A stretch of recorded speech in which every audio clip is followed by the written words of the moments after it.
gout in my right foot, cramp in my left foot, and I've got to sort my mum out in the UK. So it's been one of those few days. No worries, my man. We'll Thank you. yeah, for sure.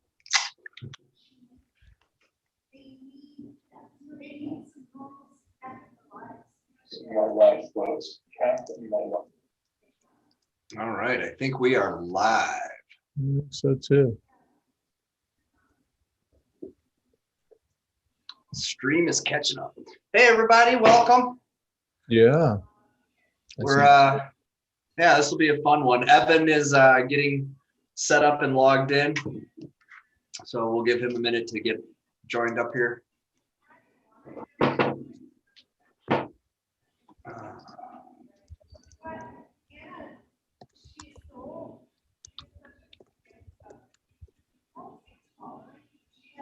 Chip's going, I still need the file. Chip, the fucking thing's on the website. Go to the damn website. You can open the document and open the file.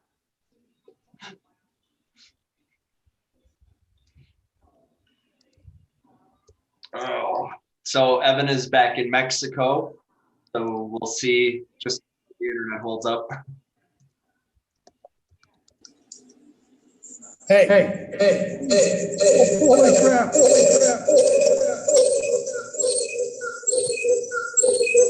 Let the shit show begin.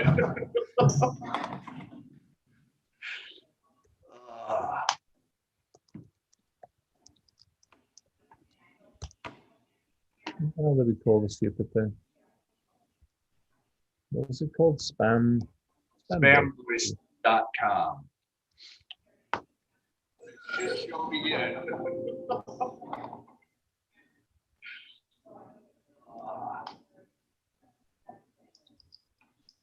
You don't need any more snacks.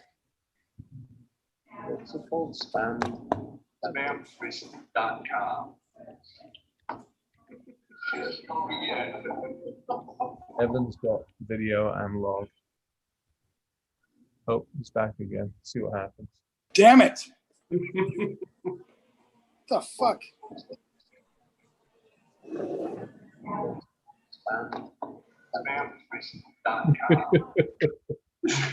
That's a serious delay, man.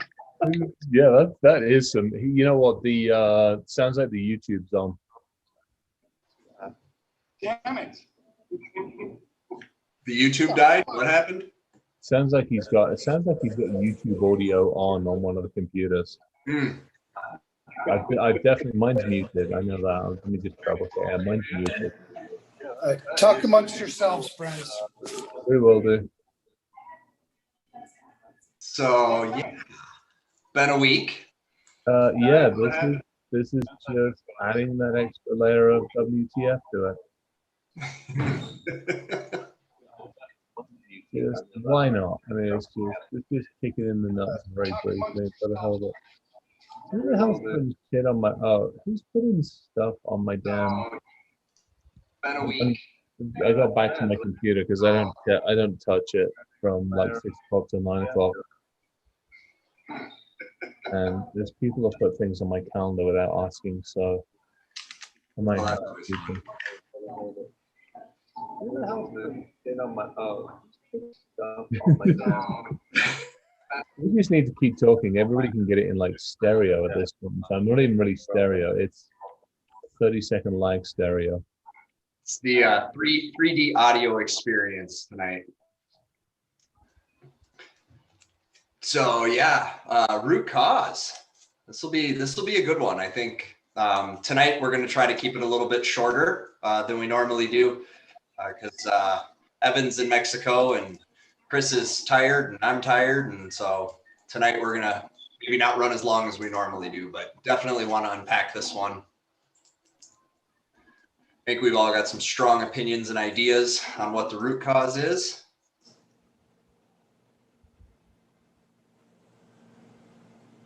Is he on dial-up? Yeah, quite possibly. No, he was on a semi-decent. He sent us the connection stuff a little bit ago, didn't he? It looked like he was. Yeah, on. it had megabits. Yeah, it was megabits, not kilobits or kilobytes. It's lying. He doctored it. That's all it is. It's just he's gone with the industry. It's like Hey, does that take shit the work now? numbers and fuck them. Misinformation. Yeah, absolutely. I mean, we are dealing with that in the industry, so it wouldn't surprise me at this point. Is this working now? I can hear you. Yeah, it seems to be, and we're not getting echo either. Oh, You're not getting. You are getting it. No, dude, I got nothing else on. huh. No, seriously. Okay, that That's is it good? that. No, that's not better. But it's not. It's only when I talk. Ryan, I'll talk for a minute. Check one, check two, check one. Yeah, I hear you fine. All right, let me try. Check one. Check two. You sound good to me. I get an echo back up of your computer. I guess I'll deal with it. You get an echo from me, I think so. Let me put headphones on my end. Ryan. Do you get an echo from me? I'm not hearing myself feedback like I'm hearing Chris. Chris, I wonder if your mic level's turned up. Maybe. Let me just test that. Test one. Still get it. Test two. Test one. Test one. It's Oh, feeding fuck back it. through his laptop. I don't care. This don't To whose laptop? I think it's yours. I can't. I got my speaker and microphone both disabled. I'm not getting anything. Weird. We just blame on international communication. What about other people? What do they hear? I don't know. Everybody's like one. That's a good question. No What's tequila everybody yet. hearing on the YouTubes? No video for me. I'm not turning it on yet. But Yeah, we'll figure it out. I don't know, man. Well, it's your show tonight, sir. So why don't you kick us into gear? This is crazy shit, man. So, all right, you can see me now, right? Yes. Yeah, Puerto Vallarta. So, yeah, did you realize that I didn't even send out a meeting invite until like a minute before the shit show started? That's yeah. why I texted you. I know. I just set up the stream. I'm like, holy shit! I didn't set up the stream. I didn't set up anything. And I'm like, holy crap! All right. So, yeah, what the hell are we talking about tonight? No, I posed a question last week. I think it was on LinkedIn. You know, what's at the root of all information security industry problems? And I just wanted to hear what people had to say. You know, I didn't give my own answer, kind of on purpose. I wanted to get other people's perspective on that. It's an ambiguous question. It's a big question, and I guess, you know, when you think about it, some people would say that it's not broken, right? I mean, the people that are making plenty of money, the people that are selling plenty of shit. Yeah. Oh, the meeting is set for next Thursday, so I got that wrong too. Fuck me. I just checked. I'm like, All right. One of you guys need to take this over next time? no. This is fun. We need to keep this shit going. Oh, fuck. So anyway, the write-up, you know, today was, you know, if you look at it from the perspective, there's 900 some odd thousand, you know, security people working in the industry. They're all making a good living. I'm making a good living. You know, I'm paying my bills. So, I mean, from that perspective, maybe it's not so broken. And then, you know, the vendors, we've talked about that. We've, you know, complained about, they're just selling all kinds of shit all the time. You know, some of the shit works, some of the shit doesn't. I think far too often, you know, we're selling people shit that isn't probably the shit that they should be buying right now anyway. But from the vendor's perspective, I mean, what was it last year? 173 billion, something like that, dollars. So I was going to ask, actually, that's an interesting one because Again, here's the problem with our bloody industry. We can't even track numbers properly because Right. numbers I have the year before last was 124 billion, and they expected it to go up, 5, maybe 10%. So that would only put us at like 130 billion or something.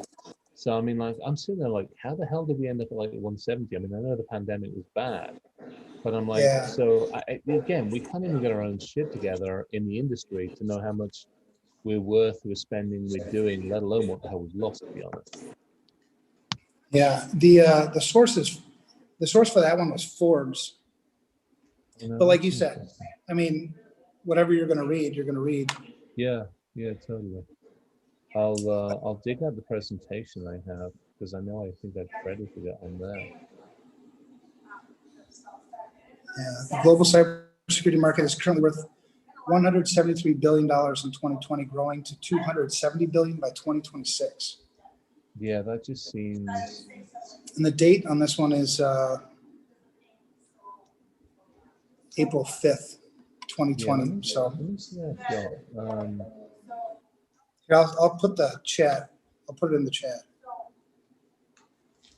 Assuming I can get that shit to work. Gartner. Oh, there we go. So that was Gartner. Gartner forecast worldwide information security spending to exceed 124 billion in 2019. They would expect it to go another 5% for 2020. So I mean, that takes us up to what, 130 billion. So apparently Gartner thinks we only spent like 130 odd billion, and Forbes thinks we spent 170. That's a fucking $50 billion difference. Right. How do we screw this up so badly?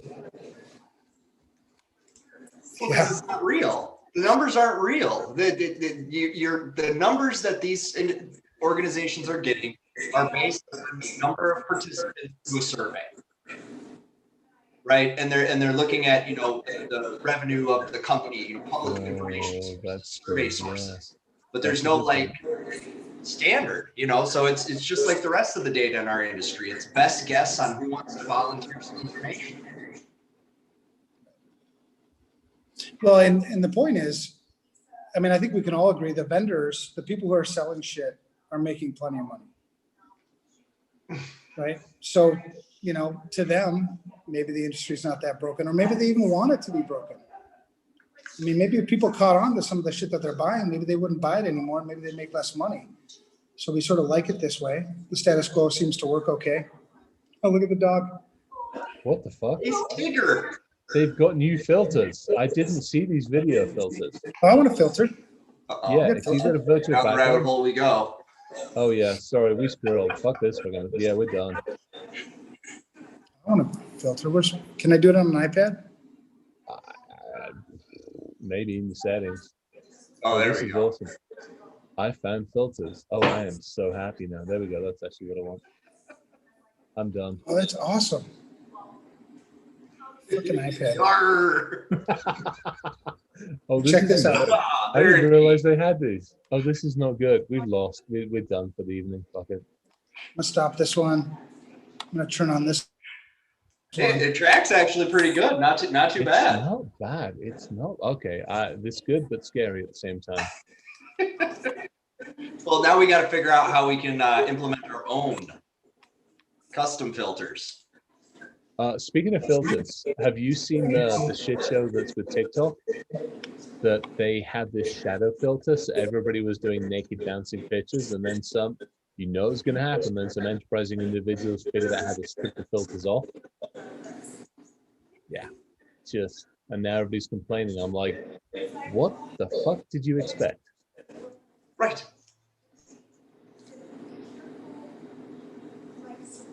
Yeah, I can't find it on here. All right, I'll stop my filters. It is a little. No, I like your filters. Do the filters, man. I'm going back over here again. We do filters. The background annoys me because I lose half of myself in the back. And that's great. It is what it is. All right, what is this? Vitamin D. Oh, do you want to see what it looks like in this place?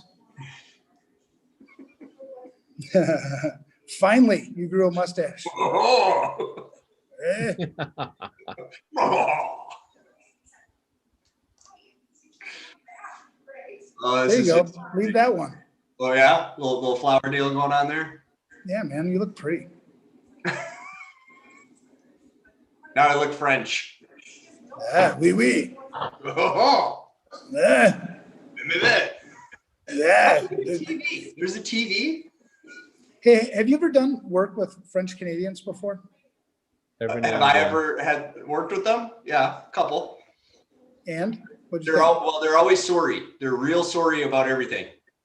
You got to be nice to them as well. We can't be as, I mean, you got to be nice to them. I remember the first time I went up there, I was my normal self, and there was a level of like open-eyed, oh my God, what is it? I realized I had to be nicer to them. Yeah, they're real big on the politeness. It's not even that. They don't like being tasered. I mean, you got to be nice to them. You can't really go get your shit together. Yeah, You work with a French Canadian, Evan. yeah, yeah. I don't like them probably as much as you guys do. I got to admit, I would like to walk Quebec off and just sink it, but I'd like to do that to the entirety of France as well. So that's it really, like that part English part, Scottish part of me just kicking in. So it is what it is.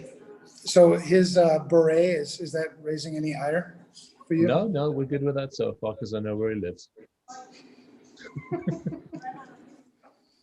So You guys do realize I'm French Canadian, right? That's my heritage. I was just born here. are you French Canadian? Yeah, Cloutier. That would make sense. Yeah. All right. Ha ha. Well, I like one French Canadian. Yeah, there we go. Yeah. Sean's right. Canadian road rage is cleaning the other dude's windshield. Oh, well played. So true as well, though. Oh dear. I mean, you got to give them. Yeah, that's funny. All right. So now that we've figured out where these stupid bloody Yeah. Also, the last one was what's the estimate on the amount of money that's been lost to cybercrime? I think that's what they call it, cybercrime. Oh, I mean, again, it's take your pick. You see all this stuff which like the average is 4.5 million per breach. The average is this is this. We've lost, I mean, it's billions. It's stupid. Actually, no, there was trillions. Trillion. Wasn't it meant to be It's a like trillion. trillions? Yeah, a couple of trillion or something, wasn't it? Yeah, the last study that I read said $945 billion in 2020. There was another one that'll be a $6 trillion industry or something. Yeah, I think cyber ventures or whatever the hell. Yeah, somebody said that just the negative side of our industry literally is a multi-trillion-dollar industry. It's all scary. So then for the crooks, for the people selling shit that people don't need, and for, I think some in our industry Yeah. may not really care that the industry, it works the way it works, and maybe don't see things as being broken.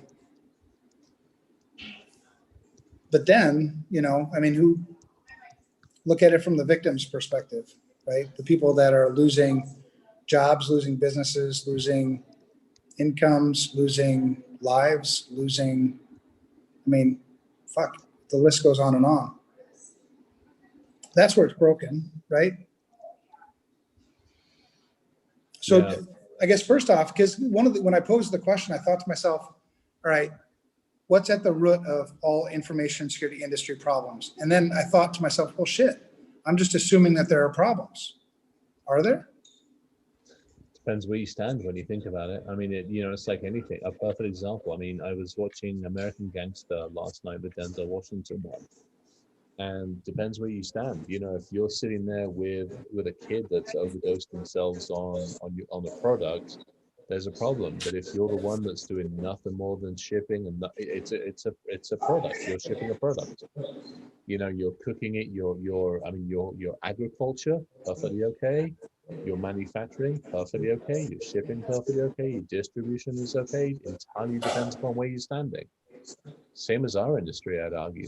There are people out there that have drunk too much of the Kool-Aid, and as far as they're concerned, they're doing the right thing by selling an AI ML box to the poor people. There's people that believe in clown strike. Let's face it. Kevin, just for the record, Chris said that. Clown. I didn't say anything else. It was clown strike. We have no clue what that's on about. You know, Kevin texted me, I don't know, I think yesterday maybe, said, "Hey, thanks for throwing me under the bus."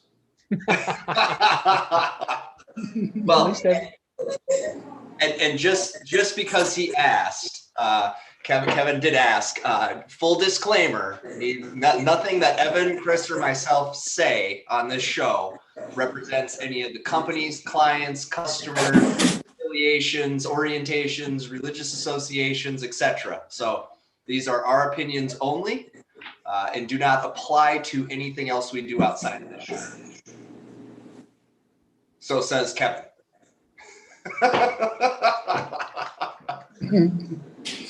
That's right. However, From a legal perspective, I concur.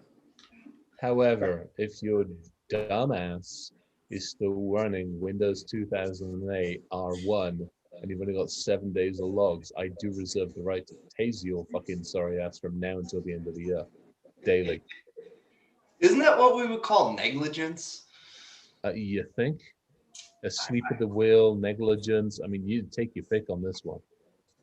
Well, and I think, so Evan, you bring up the point about, the who really suffers in this equation, right? And if people didn't suffer, there wouldn't be product to hawk. If there wasn't a problem, there wouldn't be a product. And so clearly the problem must be very big because there are tons of products in the marketplace, right? So we must have this big problem. But the products themselves, I think, are built to get sales, not necessarily fix security issues. And I think that for me, the root issue in all of this, it still goes back to a lack of really understanding the value of security. Security is treated as a compliancy, checkboxy, must do to appease the powers that be, or I'm doing it as a deferred expense.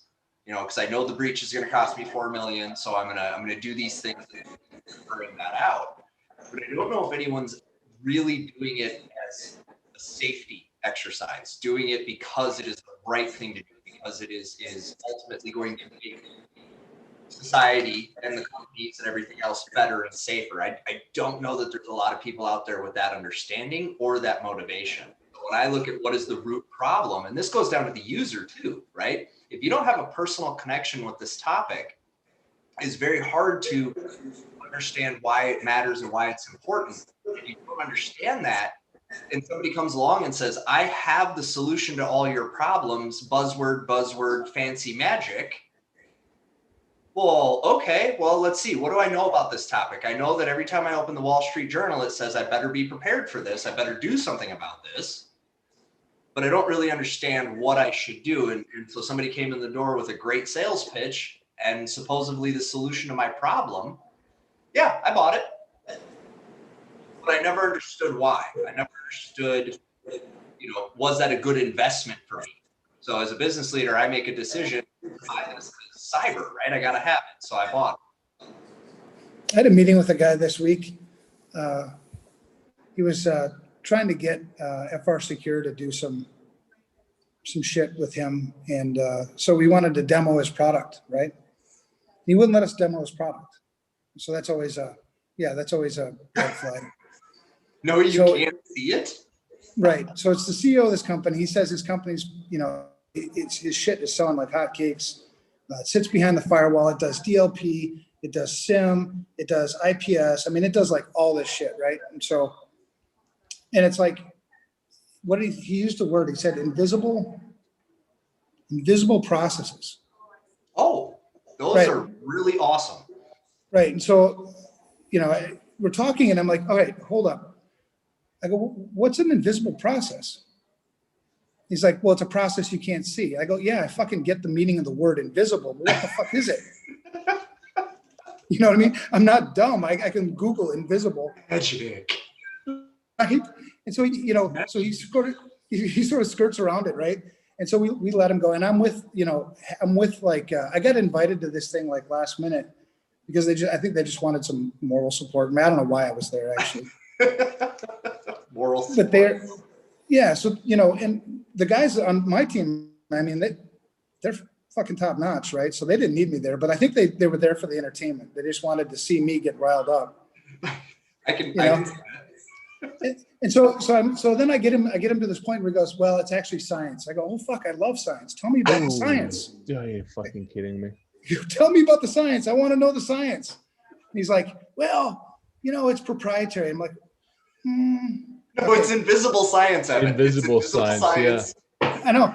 And so I said to him, I go, well, all right, here's the deal, man. IP version 4 isn't fucking proprietary. Your shit is just sniffing some kind of fucking network, something rather. It's not fucking proprietary. I mean, tell me how it works. And still, I don't know what the fucking invisible process is. Right. And so my team is like on Teams, right? And they're laughing. They're like just antagonizing me. Oh yeah. So yeah. So then I just got off the phone with them. But anyway, you mentioned, people selling shit. This because he says his company's grown by 500%. He started in like 2009, was it? So I did the math. I don't know, it had to be something else. But I did the math, 500% every year. He started with $1. You should be a $34 billion company today. I was just going to say, that's the chessboard with the piece of rice rubbish. Mm-hmm. Yeah. So anyway, that was one of those people where, yeah, it was fun. But, the thing is, though, we make fun of them. We're obviously not going to do shit with them and whatever, but somebody will buy his shit. How do we put these fuckers out of business? With visible science and processes.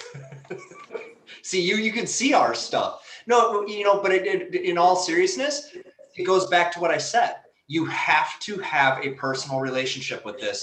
And if you don't, you're never going to ask the questions. It's going to work. Because you really don't give a shit. You're not doing it because you give a shit. You're doing it because you have to, because the board said so, because the law said so. But not because you truly want to do this and are motivated to do this. And so you ask some key questions when somebody says something like invisible process. You go, huh? What? How does that work? So, and it's funny because as soon as you said that, I went, there's no way in hell I let any process run in my environment if I don't know what it does and I can't see it. That to me is a threat. Well, the fact of the fucking matter is, you can't fucking have invisible. I mean, it's visible somewhere, motherfucker. It runs on the computer. But it does for me go back to if my motivations for engaging in security are not rooted in the desire to do it, if it's rooted in anything else. So, you say, how do we stop these guys? Well, we got to continue to get folks to want to care about this topic. It's the hardest work. It's the work of the humans. Yeah, I mean, that's what it comes down to. And that's the problem. It's, you got one set of humans which are very, very, very, very persuasive, very, very persuasive. I mean, and they're well funded and they're well motivated because every single time they sell something, they make even more money. I mean, perfect example. I mean, I look at the stuff we're doing with Dave. So the stuff that we have with this small medium, I look at from a valuation standpoint because it's interesting, because if I sell this once, and yes, I've potentially got 24 months of revenue, what you are allowed to do and call it valuation and call it, I mean, it's ridiculous. It's crazy. And to me, it's all funny money. But the problem is everybody's chasing the funny money. Everybody's chasing the valuation. One of the companies I'm talking to at the moment, they're going to be taking money, and it puts them at a post-money valuation of $250 million. You look at the battery car, the flipping, I'm not going to use names, but the most infamous battery car out there, basically a fucking expensive milk float. And you look at that, and you look at the valuation of that company. It's ridiculous. I mean, it's obscene, and in the short life cycle, its valuation is bigger than most of the other car companies put together, and yet it shipped 1/10, 1/100th of those cars. People are betting money on the future and on the person that's running it, for good or for bad. we don't look at the here and now. We're going for what can we do later. Well, and we saw that play out, in the stock market with, the whole GameStop thing, right? Yeah. When that started happening, a couple people were like, hey, are you going to get out on this, Ryan? Are you going to do this? And I'm like, so here's the thing. At some point, there will be a reconciliation. And because I'm not big on gambling, like you're not necessarily going to find me at a casino blowing my money, playing day trades is to me equal to playing blackjack, right? It's casino gambling at that point. So I do it for that reason, but I'm like, I hope you don't think that it's going to stay that value. I hope you if you're going to do it, get in and get out, because at a certain point they have to reconcile the books. It can't actually be worth that much. There's that period of reconciliation. What I find interesting, we haven't yet seen that happen with car company, electric battery car company, Yeah. or giant online retailer / data center provider / Yeah. Oh yeah, totally. I mean, I think that's so much of it. I mean, there's another one of those, SIM type organizations that's probably looking to go IPO later on this year. Big one, small to medium to large scale companies, and they're reckoning on an IPO somewhere between like 7 and 10 billion. Mhm. I'm like, the fuck do you do that?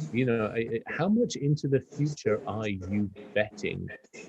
And Well, then one of the when's the bill going to come due, and who's going to have to pay for it?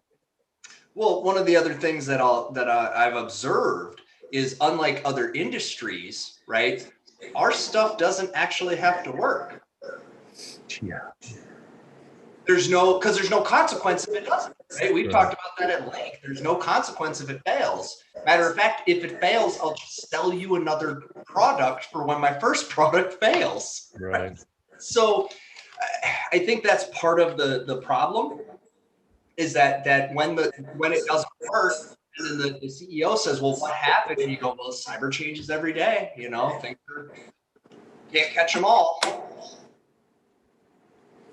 Hey, I found the chat when I was chatting with my team, about this company. This is what, I'll put it in the chat. You gotta, yeah, that was the math when he said that he's grown by 500% each year. He says he's been in business for 16 years. I was like, well, why the fuck haven't I heard of you before? You're a $30 billion company. Yeah. No, Right. sure. And this is the CEO of that company, right? So we're talking CEO to CEO. Well, and then how many he used CEOs the of word- $30 billion companies make sales calls? Right. I'm just saying. It can't demo the fucking product, right? Well, because it's invisible, Evan. He covered that. He couldn't demo it because it can't be seen. It's invisible, it's proprietary, it's science. At least I've got a good excuse. That's At a new least I have- sticker. At least I got a good excuse. We can't demo Dave at the moment because we actually have the last physical boxes actually had to go out to somebody. we've See, got but a that's a couple more. legit reason. Poor Jake at the moment is sitting there with a couple of new boxes that we end up getting shipped in. So it's just like, oh yeah, we need a few more of those. Oh dear. Oh, and then he used he used the term quantum tunnel. No, don't give Yeah, no. I almost couldn't even say it. I was like, Did you just yell qubits? Is it fucking liquid cooled or something and comes with a I hate it. quantum tunnel. Okay. All right. No, that's a thing. I don't even know what the fuck that would be, even if you could. Invisible processes with quantum tunneling. I mean, okay, so actually, if you look at the science, I mean, he said it was science. If you look at the science, quantum tunneling is a thing, and in theory, we can actually understand it. We can predict it. We can model it. We have the theoretical mathematics that goes with it, but we don't have good examples in the real world. We have good theoretical math. I mean, I've done that stuff. And I think even on the theory, some of the math guys, and certainly I don't fucking understand. I mean, I understand a lot of it, but even on the some of these math guys, I was talking to a guy from MIT Yeah. about the book that he wrote on quantum computing. And I was like, fuck, man, it seems like it's something that you can't explain with words because there's no analogy for so much of it, right? I can't tell you, well, it's like this, right? Because like ones and zeros are like flipping a switch, right? It's on or it's off. Yes. Yeah. Quantum is like it's on and off at the same time, or it's in between. Right. It's like, what the fuck? I don't even know. I can't process that.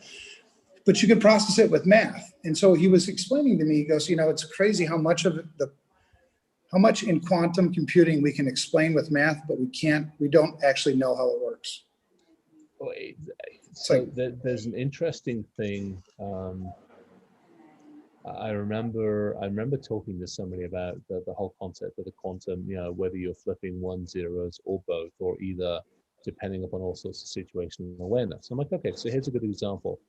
When you are with your prospective other, your significant other, and you're like, something's up. So, hey, what's going on? What's up? You ask that simple question. And what you get back is determined by situational awareness, time, feeling, what's going on, what you're wearing, what you're looking at, and all these other variables. Welcome to quantum computing. And he's like, right? Oh, yeah. I'm like, it's not a simple, I'm good or I'm bad or I'm this or I'm that. Somebody just mentioned Schrodinger's logs. We've got a maybe. Yeah, exactly. Schrodinger, by the way, hated the cat analogy when it came to quantum architecture. It's actually really interesting to read the background on that. Yeah. Well, yeah. so that was, we had, kind of three options for the show tonight. It was the title that I won't say because people will get offended and I have to explain it better first. Right. There was that one, which we need to do at some point because I think it's an issue. And we'll talk about it, and then it was, quantum computing. We were going to talk about that. But instead we decided to go with this, this discussion about what's at the root of all this, what's at the root of all these damn problems. And, for some, there's not a problem, but I think for the masses, when you look at, the teachers, the CEOs, the businesses, the people, mom and dad sitting at home, the school districts, the state and local governments, all the people that are just getting there. They're just getting taken to the cleaners. That's the part that's really broken. And so when I posed the question, on LinkedIn, I got a lot of really good responses, man. I think every single one of them is valid. Especially today, nowadays, we discount people. We just, if you've got an opinion that I don't agree with, well, it's fucking worthless. I'd like us to do more like, you've got a perspective. Your perspective is your truth, right? And so for me to invalidate your truth, it's kind of fucked up. But anyway, that's a whole nother thing. But I love the perspectives. I love the answers that, that people gave. I think the most common answer out of all of it was people. And so what about people? Why people? Is it I don't people know. Or is it money? Greed? I think greed is a side effect of, and I'll go back to it and I'm going to die on this hill. If you don't have a relationship with it and you don't understand it, you're doing it for the other reasons. That's why the money grab can happen. That's why the greed can grow and fester. It's because nobody is involved enough to really check in and show due care, right? Due care is, hey, I did the demo and it was awesome. It was invisible in quantum tunnel. So I bought it. My job's done now, moving on. So I think that is what I'm seeing, and I run into this a lot in the schools. I'll have a tech director who is incredibly passionate about wanting to do the right things, wanting to get tools that actually work, not just, AI garbage, actually, do some fundamentals. But when they try to articulate that back to the powers that be that they need support from, a lot of times that's where the conversation falls apart because they're like, yeah, but all these other things that I care about more because I don't actually understand it enough to care about it. Like I understand English or I understand the need for books or school bus schedules. you might be onto something. So two situations we ran into this week. Care, I think, is at the root of them. One incident, one issue. So we bent over backwards to help a company out of a couple of situations. One of them being was that they've had a couple of their partners are demanding to know what the state of the union is. So we went in, we were just going to do some other stuff. They wanted an assessment. We're like, okay, let's do it quick, down and dirty, and do some other things and just give you an idea as to where you are. So we did. And in the middle of it, somebody who hadn't been on the chain because of their own reasons suddenly popped up early one morning and blew up and literally rage quit one of our systems without really asking or really impacting or anything. And to me, it was like, you didn't care to appear, you didn't care to even take ownership, you didn't care to inquire, you didn't care to understand, you didn't care to actually care for the organization that we are trying to help. This is one of those we could have said, screw you, but we have a relationship and we want to try and help them. And you rage quit our system right in the middle of us trying to do shit. What the fuck are you doing? And why have you just burnt your own company? Let alone you just pissed off the vendor that's trying to actually fucking help you. You just rage quit against your own company, the very system that was trying to dig your sorry asses out of a fucking hole. So that was one.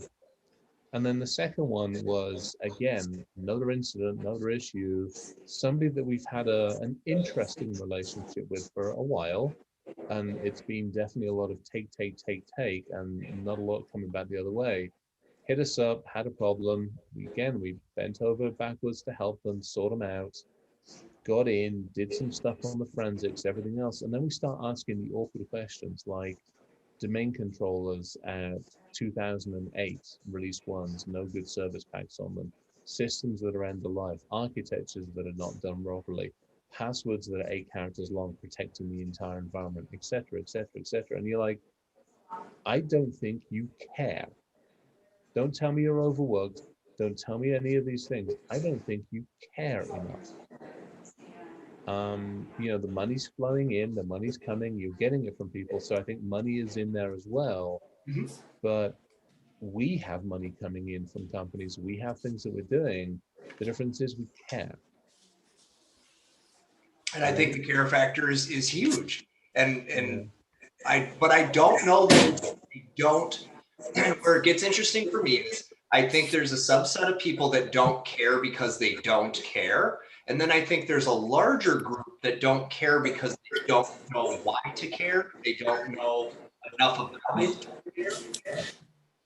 I mean, you can ask me to care all day long about, I don't know, gardening. My wife loves to garden, right? She cares about gardening.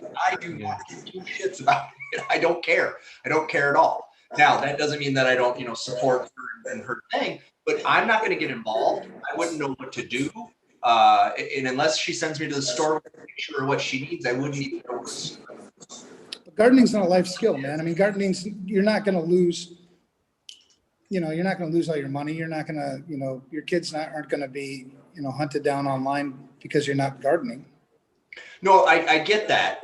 But again, the reason that I care about something is because I have a relationship with the topic. I have an interest in it. There's something more driving me to care. And that's where I think the care issue really manifests itself in the InfoSec space is, are they doing it because they're trying to protect their employees? Or are they doing it because they have to? I mean, I think about a very large, well-known financial institution that has a goal of getting fraud under $1 trillion under 3 trillion, right? Like, wait a second. Your goal is to reduce fraud to a number that's still cripplingly high? like what? Because the reason they're doing that is, again, they're just trying to hit that margin. They're not necessarily trying to be more secure. Well, they're trying to stay within that profit margin. Well, and what they're doing is the same thing we're supposed to be trying to doing in information security, risk management. That's a tolerance that they can accept. That's a tolerance that they can live with, but they still manage to it. Right. What we have so many people doing is just risk ignorance. They're just completely ignorant. But our tolerances have slipped. Let's be honest. 20 years ago, we were happy because we stopped everybody that we realized at the firewall. 10 years ago, we were happy because we had the ability to catch them as they were coming in. 5 years ago, we were happy when we were catching them within the first couple of weeks. This, the last couple of years, we're happy if we catch them before the mean time, the average, whatever it is, the mean time, which is anywhere from, 80 to 170 days. And now we're happy not only if we catch them within a couple of 100 days, but we can get them the fuck out of our environment and not have them come back again within a couple of months after we finally figured out where they are after 6 months of them being in here. And by the way, we're even happier if we can do it without having lost all our computers and had to call up insurance to make another claim. And I think I agree, but who's the we in that? You said we were happy with this, happy with that, happy with that. Who's that we? Because I wouldn't be happy with that, and the companies that I manage wouldn't be happy with that. No, I think both. Some would, but they're not managing risk to begin with. You know what I mean? It's like, and in terms of the fraud thing, I can't speak to that, but that is a tolerance. I'm sure there's a shitload of math and a shitload of there is logic behind it. But the motivation again isn't based in safety, right? And I don't know. Chris has said it many times. Until there's a pile of bodies, will anything change? No. And the more I unpack that, the more I go back to personal relationship with the topic, valuing the safety aspect of it, not just the keeping my monies under control, not just the, staying out of the paper. How many times have we been told when we get hired to do a gig that you're going to keep me out of the news? That's your job. That's what you've been paid to do. How many times, how many NDAs are we all under for incident after incident after incident that if we could share with the next company over, like, hey, by the way, this is exactly what you need to do because this is exactly how this one works.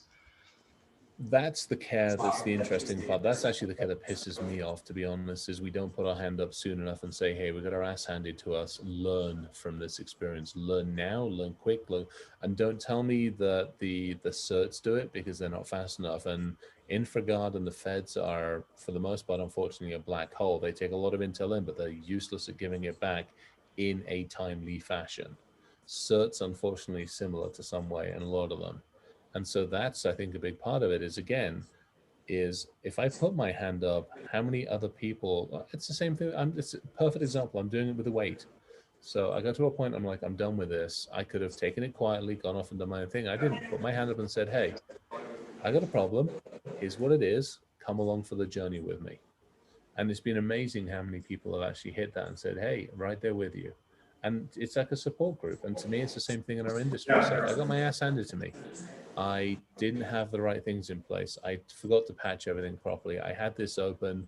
For crying out loud, learn from me. Learn from my mistakes. Please don't get caught by the same issue.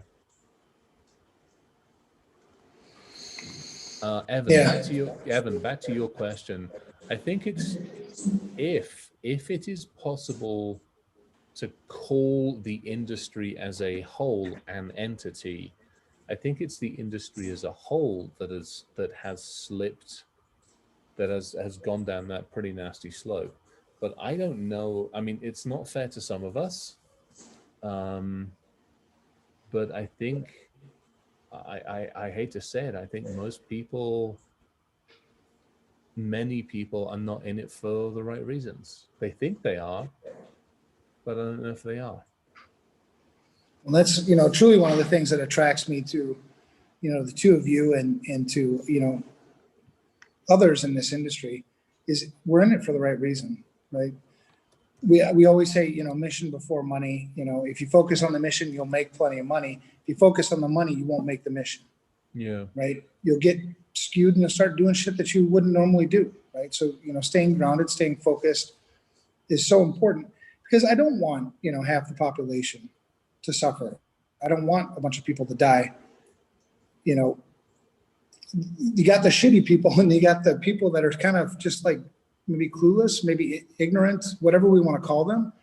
And then we've got us in the middle trying to keep them trying to protect one from the other.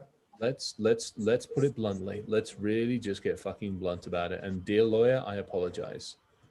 Boeing Kevin, mute it. Yeah, Boeing didn't lift a fucking finger until 300 plus people died. And even then, they tried blaming the pilots.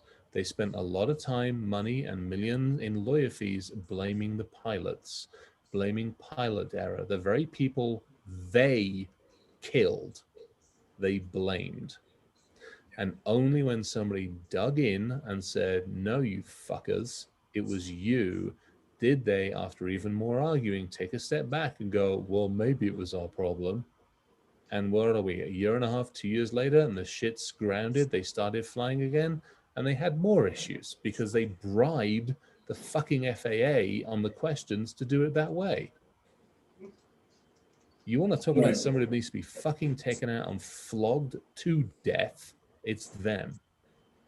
And that's unfortunately the general attitude all over the place. Yeah. So the root, people, it seems like we're kind of, all these things that we're talking about have to do with people. It is people, but it's care. It's care. It's that balance. To me, it's the balance. If Boeing cared, they would have looked at the plane and gone, ah, shit, we fucked this one up. We got to go back to I'm sorry, dear shareholders, we're sorry. We screwed this up. We designed it wrong. We fucked up. I'm sorry. Take a hit. Yep, got you done. I'm sorry. I'll fall on my sword for this one. No. Well, and it would have cost them less. It would have cost them less in the long run had they actually done that. Yeah. Well, yeah, the cost. People, that's the problem. People don't think that way. So then we get back to Evans, which is the people. Somebody just said it in here. Where is it? Profit over safety. Yeah, Vicky said it. It's profit before safety. It's how many of you have read Animal? Do you remember Animal Farm? George Orwell. To me, there's a lot of, I see so much of that in us today, unfortunately. I just said it last night. I said when I read 1984 as a kid, I didn't know I'd be living it. Yeah. Animal Farm's the same way. I don't know why people took his fiction work and tried to turn it into reality, but oh my God, it's been a roadmap for crying out loud. Just an observation, but boy, the Ministry of Truth. I mean, what have we been dealing with for the last year and a half?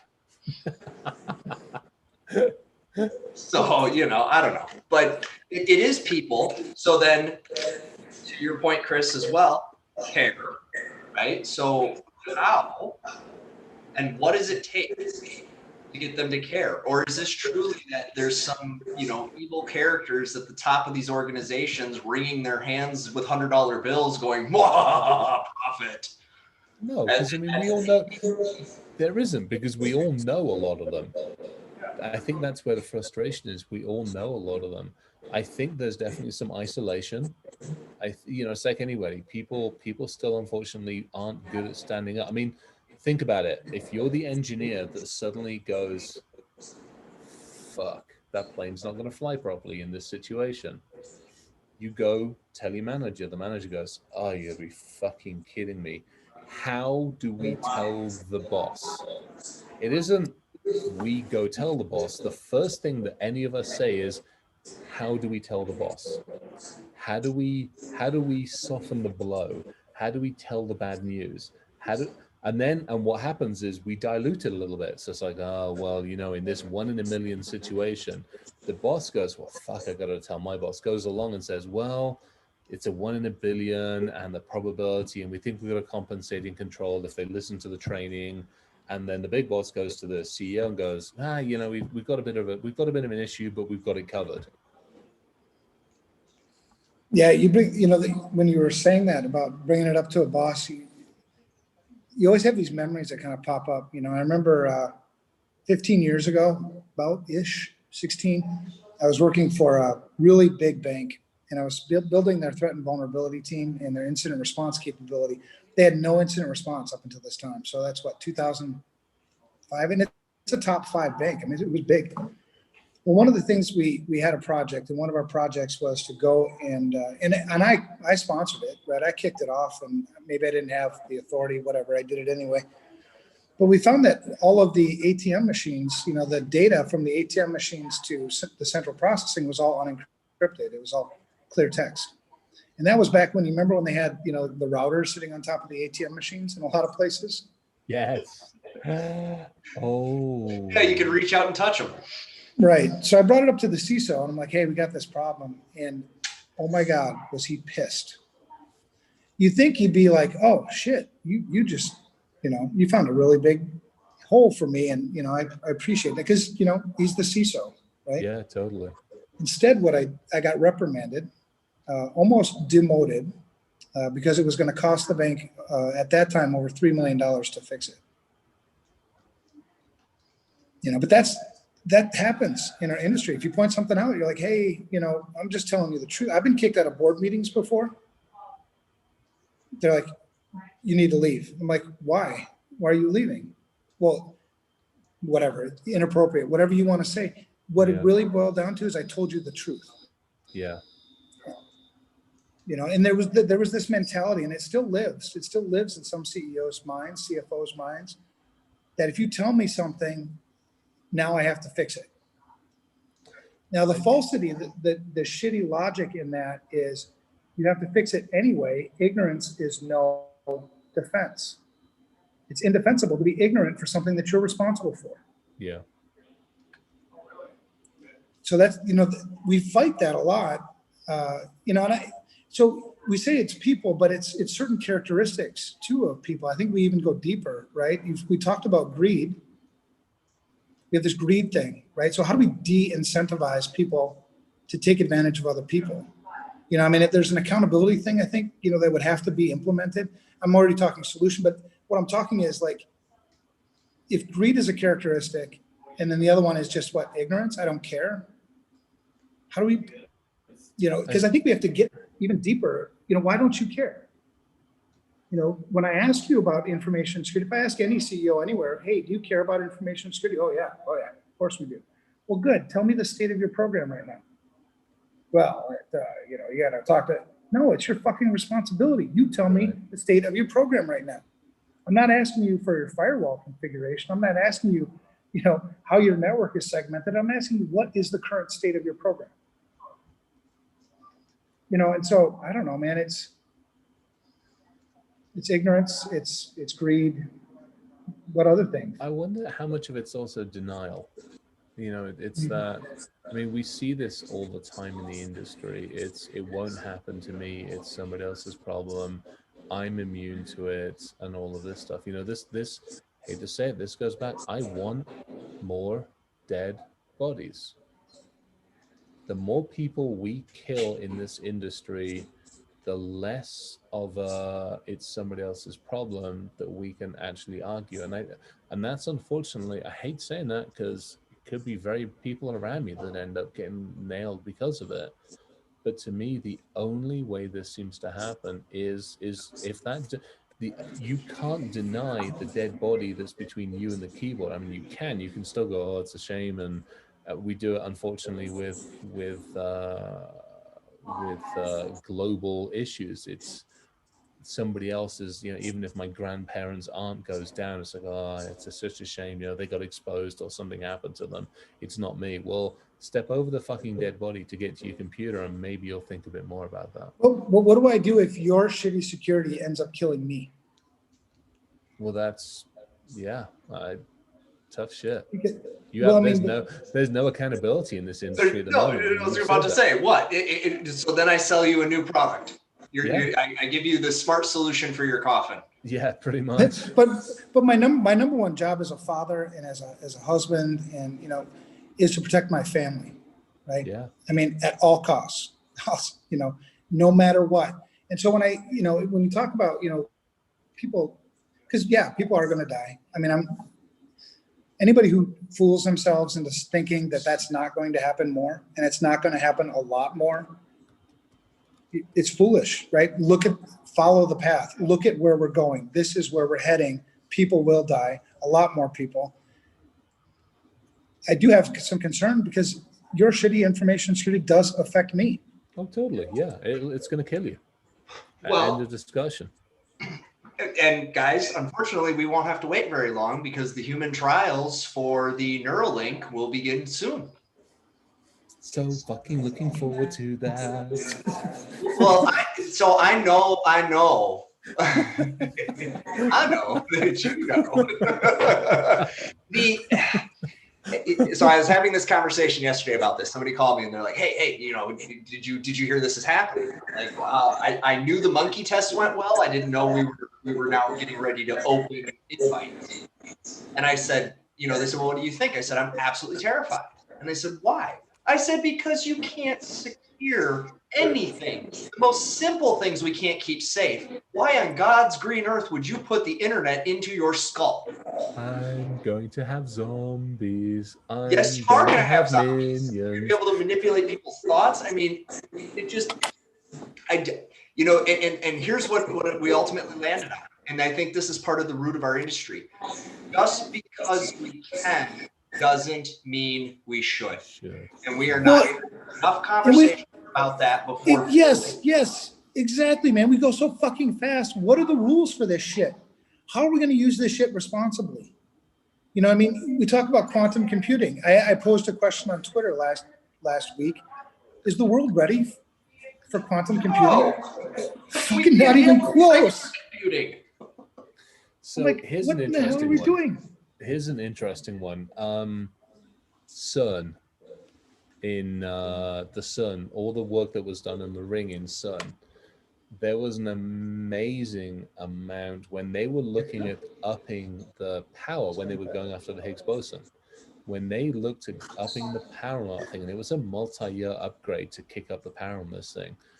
The amount of investigative work that went into are you sure you're not going to put a hole in the middle of fucking France conversations that happened before that place even opened. And actually another great one is you look at fusion reactors, the couple of fusion reactors that are being built, the amount of conversations, the amount of scientific debate, the amount of minds from all communities that come together and go, are we sure we're not going to destroy our own planet? Are we sure we're not going to do this shit? Are we sure that it can't get out of control?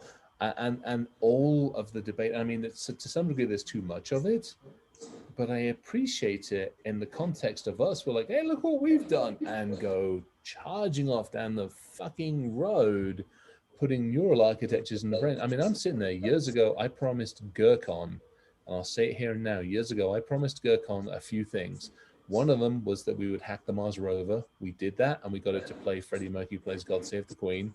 Another one was that we would take over a submarine. We did that. We did it in a dock. We got that one. And the other one was that we would make minions. And I am about 6 to 12 months away from giving that promise too. Yeah. And then, you know, just to go a little further with that one, the have and have not aspect.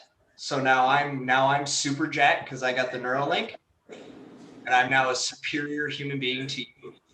Well, yeah, of course I am. I mean, that's how it should be. Your job is now to go clean up my data center, take care of my mess, look after me, and deal with me, for crying out loud. I mean, seriously, I mean, why the hell shouldn't I be? Now, what gets interesting is your sorry ass, because you're subservient, you can pull the plug on my data center. So all of us, yeah. I mean, you know, it's one of them. Oh, and by the way, let's not even go. So I'm in the middle of writing. Sorry, we're scrolling-ish.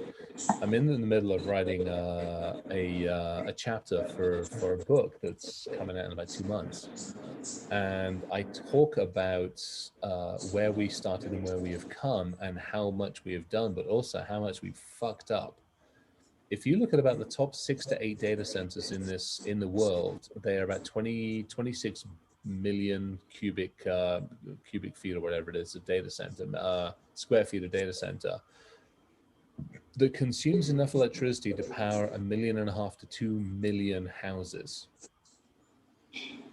You extrapolate that by the amount of data that we are gathering on an annual basis, and we're basically doubling data every year and a half to 2 years at the moment, 2 years. And you look at how much, energy we're managing and how much we're killing ourselves. I mean, we're doing an amazing job of ruining this planet and killing ourselves for the simple fact we want to sort every single fucking selfie. Mm-hmm. I mean, it's ridiculous. Well, and Yeah, you posed the question, what was the last shit show, maybe the shit show before, you know? What the fuck are we doing? Yeah. well, hopefully we're gonna help some people, stay safe. I don't know. I worry about the speed at which we're going, because we're still dealing with 25-year-old problems in this industry. We're still battling password management. Asset management, what the fuck do you have? I don't know. It's all invisible. I called this one guy, he sold me a product, and now my entire asset inventory is invisible and it disappeared into the quantum sphere.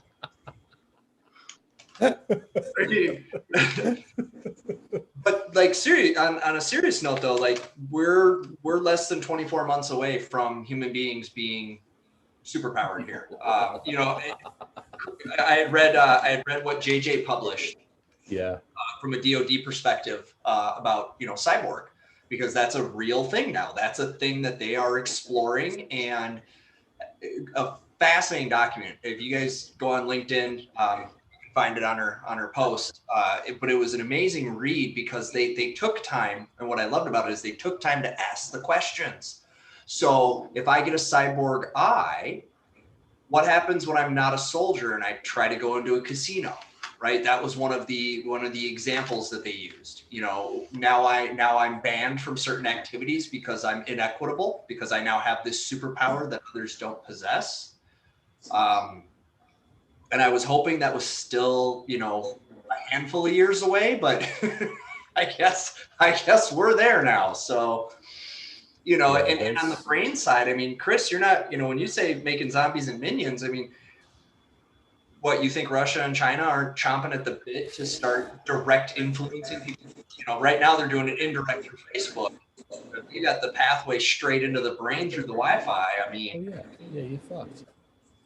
Yeah, and we talk know about damn making well. sure you muted it. I mean, this is where it gets really interesting. Is China overtook the United States as the biggest external investor now. And I think that was this year, end of last year, beginning of this year. I remember seeing the news on that one and looking at it. And they play the long game. We're not so good at that. We're good at making short money, but we're not so good at making long money. They unfortunately have got that long game down to a T. Well, it's thinking minutes and thinking decades. Well, they've got complete control of their population too. Very helpful. Very subservient.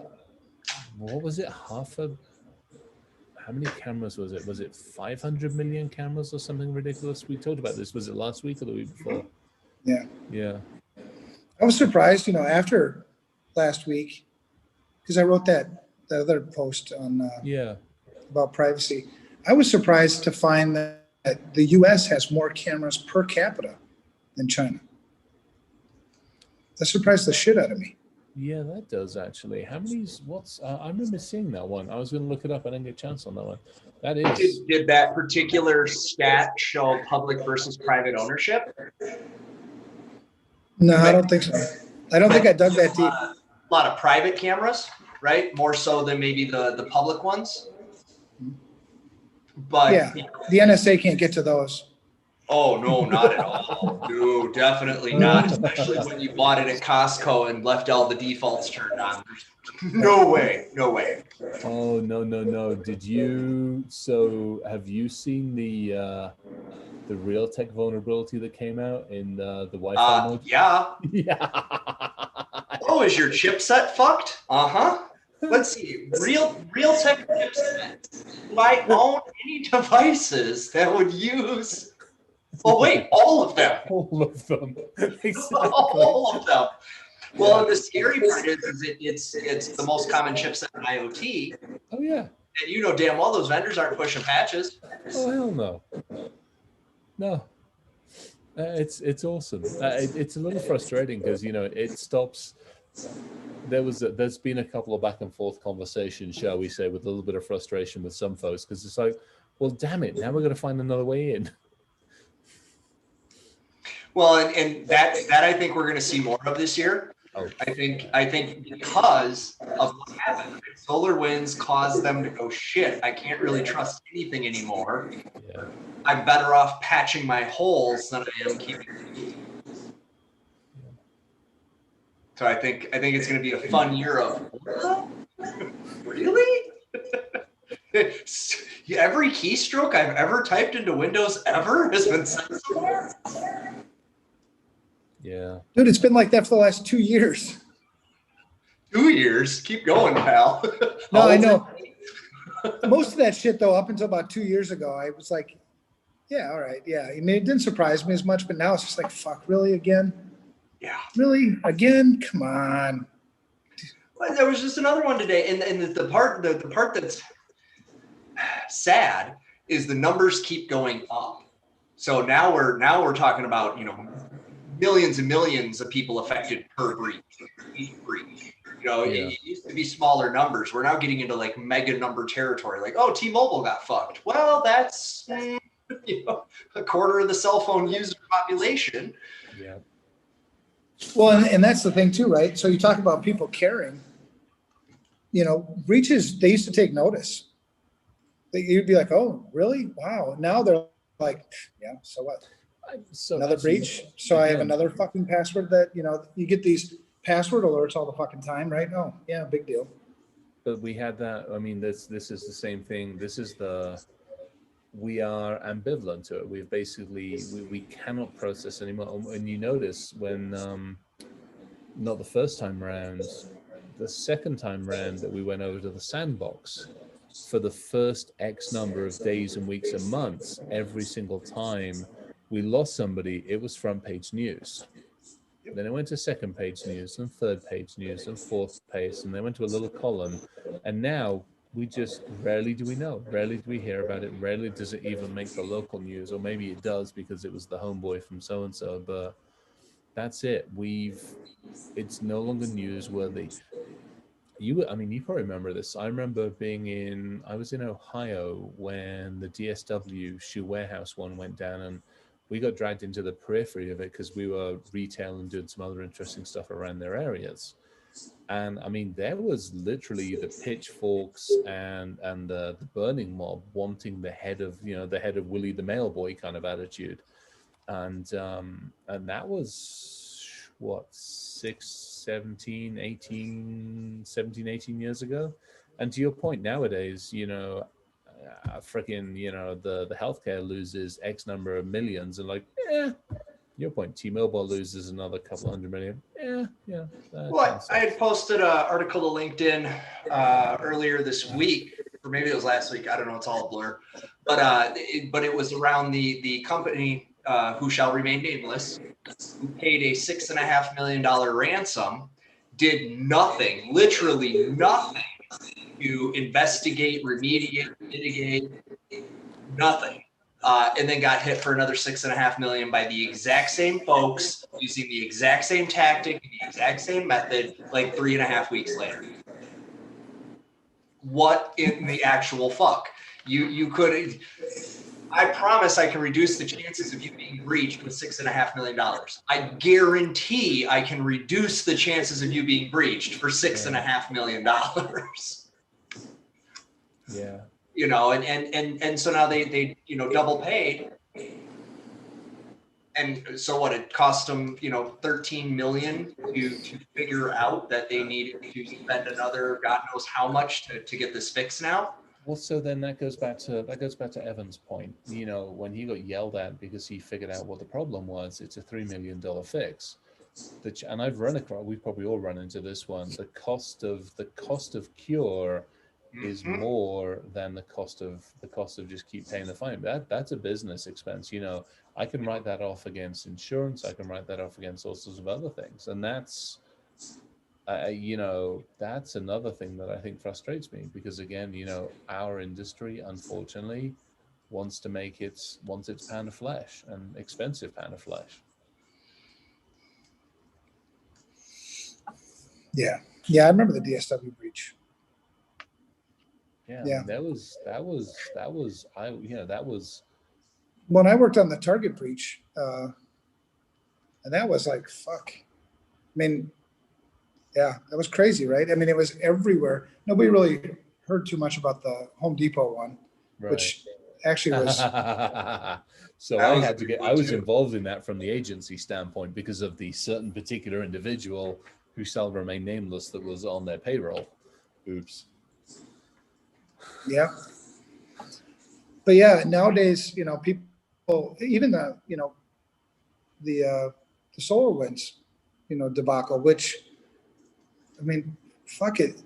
If that would have happened, if it would have, if that news, if the SolarWinds would have broken even 5 years ago, it'd still be front page news. You know, you'd still, CNN would still be talking about it. Fox News would still be talking about it. But Yeah. now it didn't even make headline news until what, 7, 8 days after kind of, you know, the FireEye sort of story broke. Yeah. And then it was gone. Oh, Well, It's it still watered going. down when it did make it. yeah. Like it was very watered down. Like, you know, when I first learned of it, it was still really raw intel. And so it was like this group and this group and this group and this group. And they were calling out agencies by name, you know, nuclear weapons agency and so on and so forth. And I noticed that within 3 days, it was US government. Because, you know, you say to the average citizen, US government got hacked, they go, you say to the average citizen, the nuclear weapons agency's been fully compromised. They go, so, which. Oh, and by the way, China's there too. Oh, exactly. But what blew me away was the news didn't take the sensational angle on this story.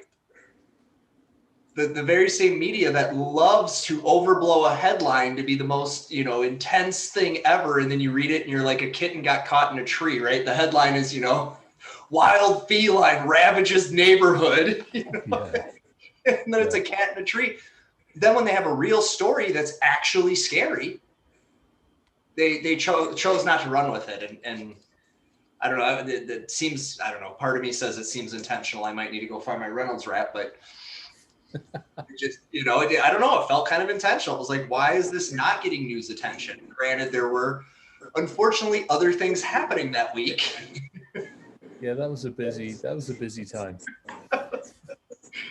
So I don't know, but that's part of the problem too, right? Is we're not having honest conversations with people about the real risk. Maybe the water off for a few days, wake everybody up. And we don't call shit for what it is, right? I mean, the Russians, the Chinese, they're not our fucking friends. Nope. Period. So stop saying, well, they're such nice people. Yeah, the people are probably really nice. The government wants to take us over. They're not our friends. They're hacking our shit. They're stealing our data. They're stealing our intellectual property. They want world domination. What did I see the other day? 89% of American healthcare data is now in the hands of the Chinese, something like that. Let me play devil's advocate for the minute. We're doing the same. Sure. Yeah. But I'm on this team. Right. Go team, go. Because I'm pretty sure that's how it works. See, so that's why there are enemies. See, so it's our job to do that. And they're going to do it to us. I don't know. I feel like our society was much more aware in the past. Like if we went and grabbed our grandparents and said, hey, you know, you have a role to play here to help keep the country safe. They said, yeah, we do. We're going to do that. If you went and grabbed the average person today and say, you've got a role to help keep the country safe, they're going to say, no, that's what the government's for. That's what the army's for. Okay, so here's the other problem. This is where it also gets into your analogy that I use really very often. Go back to the 60s and 70s. The risk was your ass was about to get toasted. Mm-hmm. literally toasted because the other side, the Reds and the Ruskies, had nuclear weapons that were pointing at your sorry ass. Now it's a digital warfare and we don't feel the consequences. Again, now, 24 months time, when we start dropping people dead because they just got their, yeah, I mean, maybe it's a different conversation, but at this point in time, and even then it probably won't be like, oops, we're sorry, we'll just have to repatch it. You know, but at this point in time, the problem is that that actual threat is, I mean, I remember being in a briefing and giving a presentation in a briefing, and I stood up and I'm like, hey, and it was, you know, full of cabbages, and it was like, hey, are we at war? I think we are. What do you think? Hands up. We're at war. End of discussion. But because we're not flinging missiles between superpowers, it doesn't feel like it. Right. Well, and I think the other difference is that this time around, the citizenry is unknowingly involved in this war. How many home PCs are part of the botnet? How many, you know, in a kinetic war, you know whether you're participating in that war or not. Well, and let's face it, we've done it a little differently. Let's face it. I mean, go back to Second World War. Everybody who was an enemy in this country was rounded up and put in a camp. Yep. We haven't done that. We haven't driven around to Silicon Valley and hauled off half of their personnel. Get in the truck. Get in the truck, Zuckerberg. Get in the truck. We haven't done that. I mean, we haven't yet. No, I mean, let alone hauling off everybody with a Chinese passport or a Russian passport. We need to fucking haul a bunch of our own off as well. I got to be honest on that one. So we haven't done that. So again, there's no really historic, recognizable way of defining we're at war. Yeah. In talking nation state, you know, and then, I mean, shit, that's part of the problem, right? You got the nation state, you've got the criminals, right, who may or may not be nation state. You know, the nation. Did I just the read? nation Sorry. they operate in probably doesn't really give a shit if they're attacking the U.S. Just don't attack the Russians. You know, if you're operating out of Russia, find to point your shit this way, but just don't point it. You know, that's sort of how they play that game. But you get the criminals too, the money motivated people. Yeah, and I mean, yeah, in normal war we had that too, but again, it was more localized. I mean, absolutely more localized. Yeah. And I think again, it's people. Again, it's back to the humans. We don't care. I don't think we want to care. We don't want to understand. We want to keep going down to Starbucks and getting our lattes. We want to keep going in our cars. We want to keep getting our groceries. We want to assume that everything's going to be okay, because it's almost a coping mechanism. If I can go get my Starbucks in line, the rest of the world is going to be okay. I'm going to be fine. It's a coping mechanism. If the US government actually came out and said, look, you motherfuckers, we're at war with the following countries, I mean, it would make life interesting, but they'll never do that. Right. No. Well, and I wonder why. I mean, why wouldn't they do that? Money? Business interests? Economic? And I think also because it would lead to a physical, tactical war, or it would definitely lead to a much more armed, tense conflict. This is almost like the gentleman's agreement. This is where it gets really interesting. Again, I'll go back to American history. We turn up on your shores playing the gentleman's game. We line up very nicely in a field and going, I say, if we're going to do battle with you, let's do it in the civilized way. America was like, screw you, we're going to hide in the fucking bushes and shoot you. Guess who won? And I think that's where we are now. We're playing a gentleman's game. On the surface, we're all nice, we're all diplomatic, we're all civilized, we're all friendly, we're all having trade conversations, we're all being civilized. But behind the scenes, China, Soviet Union, and a dozen other countries and us have got buildings and buildings and buildings of people waging a digital war against each other. Yeah, and Rachel just hit the nail on the head. Votes. Oh yeah, good point. How do we make, I mean, do you think we'd be able to make a difference, to make a change if we made this a hot political topic. You know, where, you know, we citizens start asking, you know, the people they're electing, what are we doing about this? So that means then we have to cultivate outrage, because in our current society, the only way to get attention now and to get something on the political docket is if there's a fair degree of outrage behind it. Okay, let's create some outrage. Well, you give Chris some time. Neuralink should start rolling out here in the next. Pretty soon. I got you outrage covered. Believe me. You think it's bad when they ransomware your sex toy. Wait until they ransomware your brain. You think? That's, yeah. And that actually won't be a sex offense. That's where it gets interesting. You start literally fucking around with sex toys, you end up as a registered sex offender. A couple of us got warned off by EFF a while ago about that one. Yeah, at this point, you just get done for CFAA violation. It's like, I could fucking live with that. Well, I have minions. I absolutely can see that coming on the horizon. I'm going to hold your most treasured memories hostage. Well, and not only do people, you know, they're saying placate the sheep. Not only do they want to be placated, but we know that they like to be entertained. They do. You know, we know they like pleasure, instant gratification, easy buttons.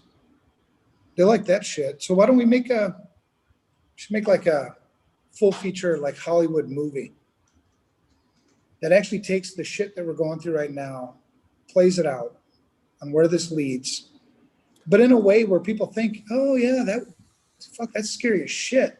And then, you know, towards the end be like, yeah, this is today, motherfuckers. Wake up. Social Dilemma. Social Dilemma did it. Let's face it. Social Dilemma did it. But that wasn't a Hollywood movie. I'm talking like box office. I'm talking like Hollywood stars in it, you know, like Bruce Willis in this summer's blockbuster. Information risk gone wrong. Because I still know a ton of people who never saw Social Dilemma, but everybody saw fucking Star Wars. Yep. Well, like I texted you guys. I tried to reach out to Neil Patrick Harris to see if he'd get on board. We need some kind of sensational power. We need some kind of star power. Yeah, if we Brad want to said reach it. masses. Black Mirror, actually, Braid said it. Sorry, Braid said it. Black Mirror.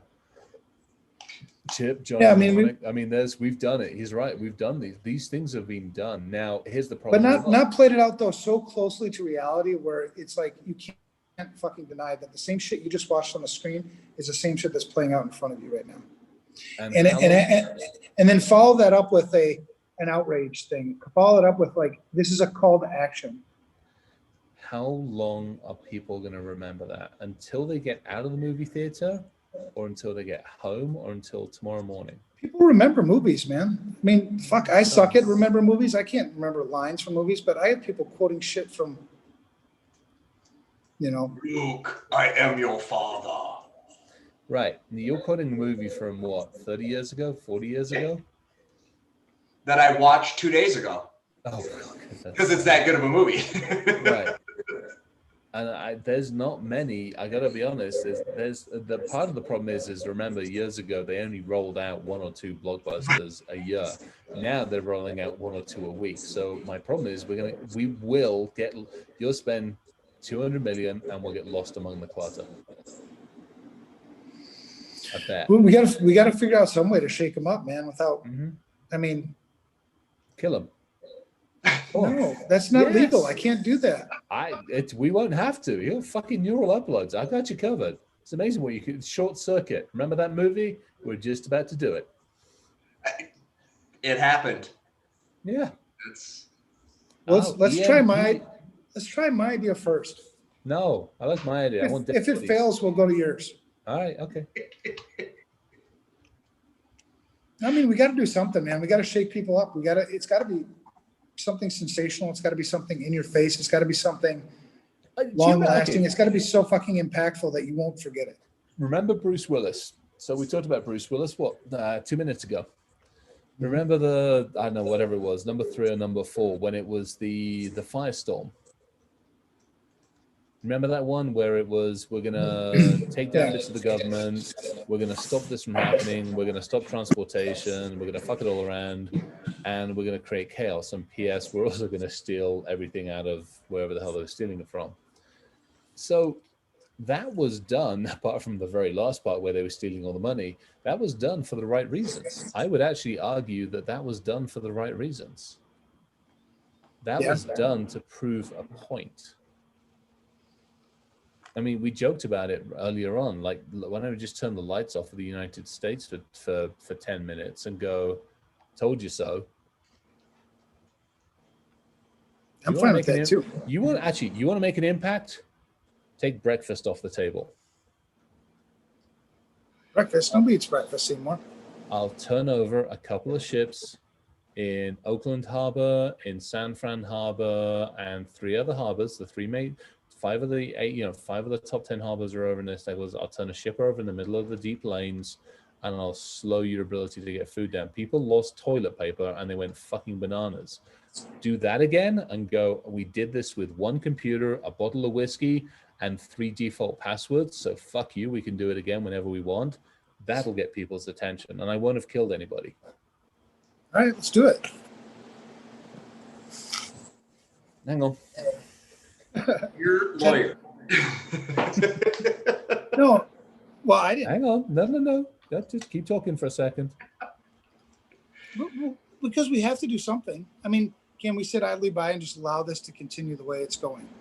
At what point are we actually going to stop adding more? The gap gets wider and wider and wider. We make the job more and more and more difficult. You get to a point where you actually, not only do you have to kill half the population for them to wake up, you have to kill half the population for you to start over, because you won't be able to fix the shit that you already have. You have to start from scratch again. You know what I mean? How many networks have you walked into where there's no segmentation? You know what I mean? It's lateral movement in the network is trivial. And it's gotten so fucking complicated. They've got so many technologies, they've got so many applications, so many servers. And they ask you, well, what can we do to start, really implementing, microsegmentation or network isolation? And it's like, you got to start over, man. They're like, what do you mean? I go, it's a lot easier. You'll need to build a parallel network and start migrating shit over there. But because that's kind of how the world is getting, right? I don't know if you can undo some of this shit. You have to start over. Well, and we abandoned analog. I think it was about 6 years ago, the last mechanical water pump in the United States of America was decommissioned. And everything is now servo driven. There are no analog backups to go back to, right? Christian, are you doing something you shouldn't be doing right now? That would depend entirely upon what you define as what I shouldn't be doing. I was going to say. Here. Because he's gone awfully quiet and he's looking very determined. Uh-huh. Oh, shit. Yeah. Is this going to become evidence? This is Hyundai Maritime Line. This is actually one of their ships that's currently sitting outside of the harbor. Do you want me to log in and this will actually take me to the maintenance system? From there, I can get to the control system and ballast control. Give me 2 minutes. I'm going to go back off the screen for a second. Please hold. So you asked me, did I want you to? I didn't answer. Just for the record, when we get called. You're good. When I get called to testify, I was like, I never said that. Yeah, I have not encouraged this nor done anything that should have me involved. Thank you. No, I'm. Just hold on. We got you covered. I got Maersk as well. Maersk had problems. I still have access to all their systems. I have to get back from Mexico at some point. You'll be fine, probably. Oh, you're gonna have a heck of a good time at customs. Right. Talking for a sec. I'm just going through there. Yeah. Why are you pulling me aside? I don't have any drugs. Keep talking. Speaking of that, I spent a lot of time. I think one of the things that makes good security people really good at their jobs too is our ability to observe shit, right? We watch things. We actually pay attention to things. I watched at the Minneapolis airport this morning. I watched this beautiful, I don't know what kind of dog he was, but wow, this dog, so well behaved on how, they're sniffing for every bag, right, that walks by. So what they do is you'd walk down this path and then the dog would walk behind you. And then you'd have to wait and then somebody else would go, right? On and on and on. Well, we got to watch the dog trigger on somebody, and that was awesome to watch. But the way he triggered was he just sat down. That's all he did. Sat down, tail wag a little bit. That was his signal to his handler, and the rest was kind of history. It was cool. Dogs are amazing. Was it, you said it was Minneapolis Airport? Yeah. Was it the little beagle? No, this was a big dog. And they actually have, when on the vest that they wear that says "Do not pet," Yep. they usually have right there too the breed of the dog, so that you don't have to ask. Ah. They usually have a patch right there, and I just couldn't see it from where I was standing. But if you ever see one of those dogs, those service dogs, it usually has the breed right there. I'll have to keep my eye out for that. I know the one that I've seen the most at Minneapolis St. Paul is the little beagle. He's the bomb dog. Okay. Yeah, those are actually those. He's just a little tiny guy, he's not, I was expecting, a big old shepherd or something, and it's just this little tiny beagle. Well, in Mexico, they also were sniffing, for people coming into this country. And the dog triggered on the dude behind me. Oof. I was like, oh shit, dude, you're busted. Well, and that's not the place you want to get busted. No, it turns out he had beef jerky. Oh. Give me a second. So I'm just going through. That set the dog off. I'm actually, so I just took a quick screenshot. This is another one I'm going through at the moment, so please hold. This one I know will actually get me into the navigation system. This is Sakura, Japanese, one of the Japanese freighters. So hang on a second. Let me just take that back off a screen share so that it doesn't become evidence too quickly. Yeah. Just FYI, I'm not part of this. Yeah. I'm talking to Ryan here right now. I don't know where this Chris guy showed up. He hacked his way into this too. Yeah, I did. I am not. It's not me. Not it. Not it. No. We could talk more about dogs. I love that idea. You talk about dogs for a second. So Yeah. Speaking of dogs, mine, we are now on a diet where she actually eats more quantity than she's ever eaten before, but it's less caloric intake. So good. Yeah, it's this weird diet food. And so you have to feed, because of the lack of calories, you have to feed a larger volume to accommodate for the fullness factor so that she feels full. We got to get her down 20 pounds. She's 20 pounds overweight, tipping the scale at 90. Yes. Yep.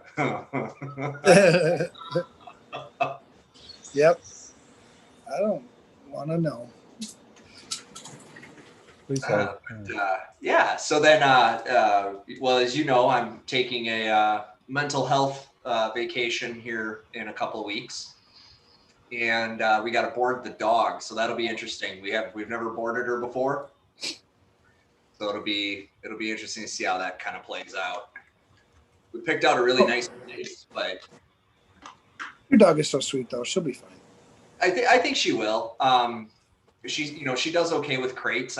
We never crate trained her. We don't know if maybe was crate trained before we got her. We don't ourselves use crates at the house. She has free roam, but I don't know. It's just something, I'll be honest. I'm a little hesitant about letting her go. Oh, good God. Who's your daddy? Who's your daddy? Who's your daddy? Who's your daddy? Who gets to turn the ship over? Which would you like to do? Would you like to do the filter bypass system, or would you like me to actually redo the filter system to change the ballast to the right side? No.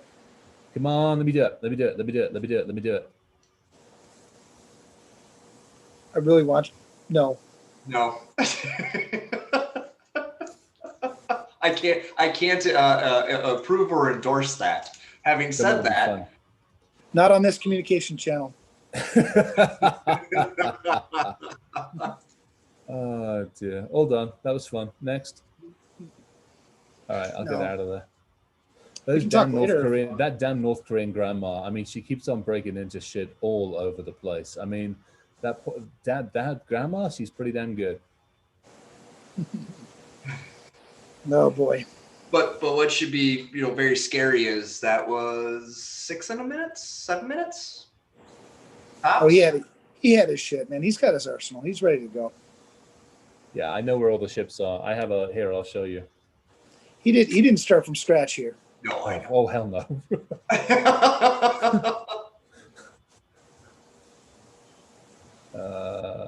Hang on. Where are we? The thing that I admire about you, Chris, is like the shit I do. I mean, I don't do your shit like you do your shit. But even the shit that I do, nobody knows about the shit I do. I don't want anybody to know about the shit I do. I'm not that ballsy. I just don't do shit at all. Ever. So just so you guys are aware, this is the research and development stuff. So there's the brain stuff that's in here some of the brain stuff that's in here, the car stuff we've been doing here. Here's all the container ships I'm tracking.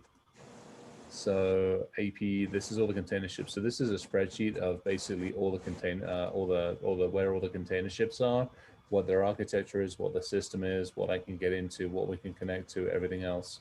So there's Hamburg Suds, there's all their IP address ranges, there's all the ranges that they have, what's going on, where they are, OCL, Mediterranean, Wanghang lines, Zim on that stuff. You want to do hacking spam cells, nuclear power plants. Don't click on that one, please. Oh, it's fun. Come on. There's more planes. There's railways. Missiles, great. That's fantastic. Oh look, Amtrak. Oh yeah, you really want to see some fucking scary shot? That's using yeah, we won't go there. That's because Amtrak can't actually fucking sort out their network, voting systems, and other things. Yeah. Oh look, signal jammers. All right, so that's just some of the research stuff that's sitting on this machine. All right, I should probably stop sharing. So yeah, we kind of know where all the ships are at most points of time, and that gets updated automatically on a semi-regular basis. Something that was an old set, but you get the idea. Well, it's crazy how much they publish that shit too, right? Oh, it's so well. I mean, it all runs. It's kind of like the flight systems they have these days. They got exactly the same for the shipping. So we pull that off. And then as long as you know where the SAT systems are and what doc versus SAT systems, you can just scan the IP addresses. Yeah. Yeah, it's I think the magic seems to be to know where to find the information. Yes. Right? Yeah. At the other end of the phone. Because they really do make it easy. Once you find them, it's like, okay, it's crazy how so many breaches are the same way, right? You left 3389 open. So this is one now. This is where it gets really frustrating because we did this back in 2018. This was a maritime summit in 18. I think we started messing around with ships 2016, 2017, something like that. This was 2018. This was actually going into ship in Australia. And this was getting full access to the ballast system. We went RDP in, basically got in through SAT, ballast, RDP in, because they ended up having front-end navigation where they do all the upgrades. They had that connected to the maintenance systems because it was a new engine in there and they had to pull off almost near real-time stats. So you just basically piggybacked off of that fucking thing. And then you get into the ballast control system. So we basically got a good old screenshot into the full maintenance systems. And this was, this is 2020, and number of us have been screaming about this stuff. Guess what? Nothing's changed. The only way something changes is when you turn one of the fucking things over. Right. So 3389 into the maintenance system. Yeah. Fuck. Well, and it's still everywhere. Yeah. Well, not only that, I just dealt with this today where a medical device vendor has rolled out their new version. And the new version is smart and needs updates. So you need to make a hole in the network so that it can do its updates. Again, back to something I said earlier tonight. just because we can. Don't know that we should. Do we really need smart IV bags? No, you shouldn't. That's the fucking key. If you don't know how to use your shit, don't use the shit. You know, I ride a motorcycle. That's because I know how to fucking ride a motorcycle. I would never put my daughter and say, here, honey, go ride the motorcycle. Right. She doesn't know how to. Learn how to use your shit. But nobody, just install another fucking thing and, it's plug and play. There's no fucking such thing as plug and play. Well, and to that point, right? So if RDP has to be left open, and we know RDP is a huge attack vector. Yeah. Did you design your product poorly? You're telling me there's no better way to get your update mechanisms? There's no, you can't do that in a more secure fashion, a more auditable fashion, a more controlled fashion. You're just going to leave the port wide open and I'll log in sometime throughout the course of the month. All right. So you're going to love this. One of the biggest reasons why it's so easy to knock down the power system, because we were doing some work there the last time I was doing shit, is there's no fucking redundancy.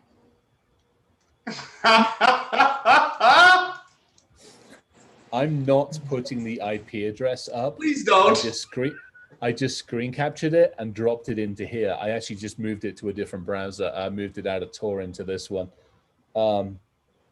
Fuck, this is brilliant. I love this one. That's awesome. That just makes me so happy.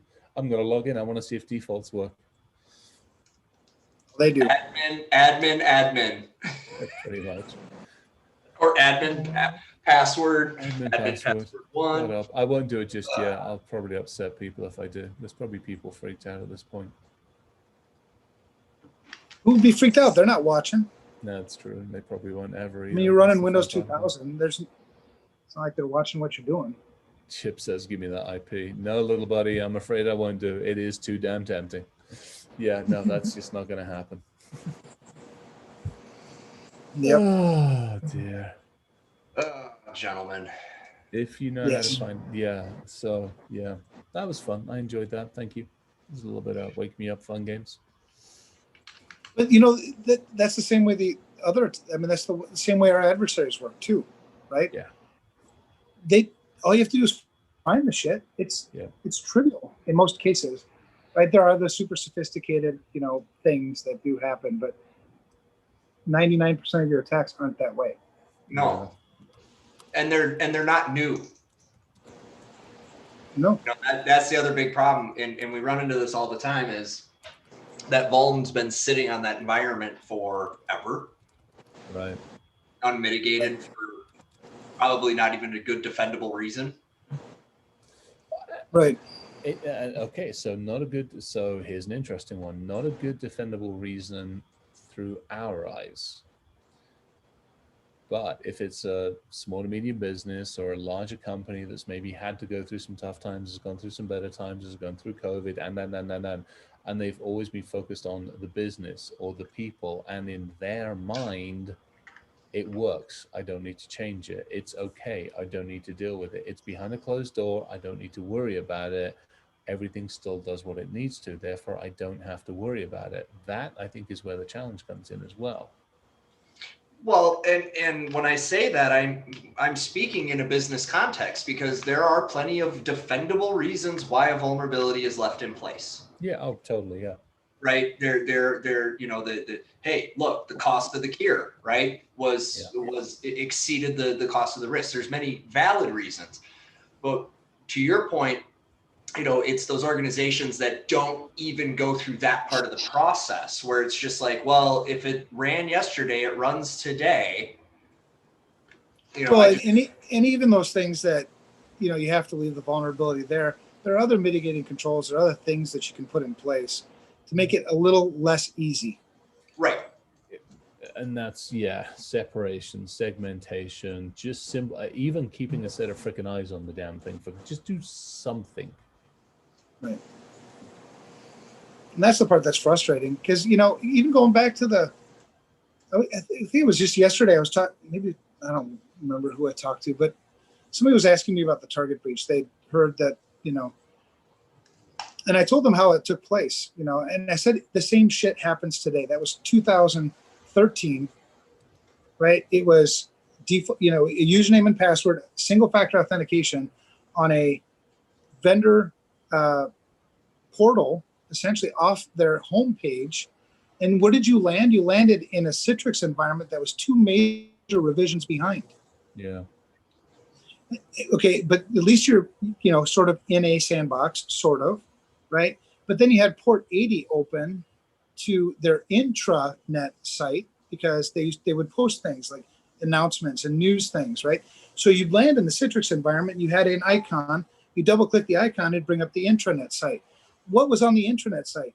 Fucking admin credentials. Yeah. People were storing fucking admin credentials. Well, okay, 2 revs behind, admin credentials, nobody's watching, and I go, right? And fuck me. Yeah. That same shit happens today. Same fucking thing. You remember doing that on SharePoint? We used to love that. You'd find a SharePoint server that the IT team and everybody else used, and you didn't even have to grep it. You just did quick. I mean, you just went there and searched with a star, and that was it. And I'm like, and it's too easy. And the same thing today, right?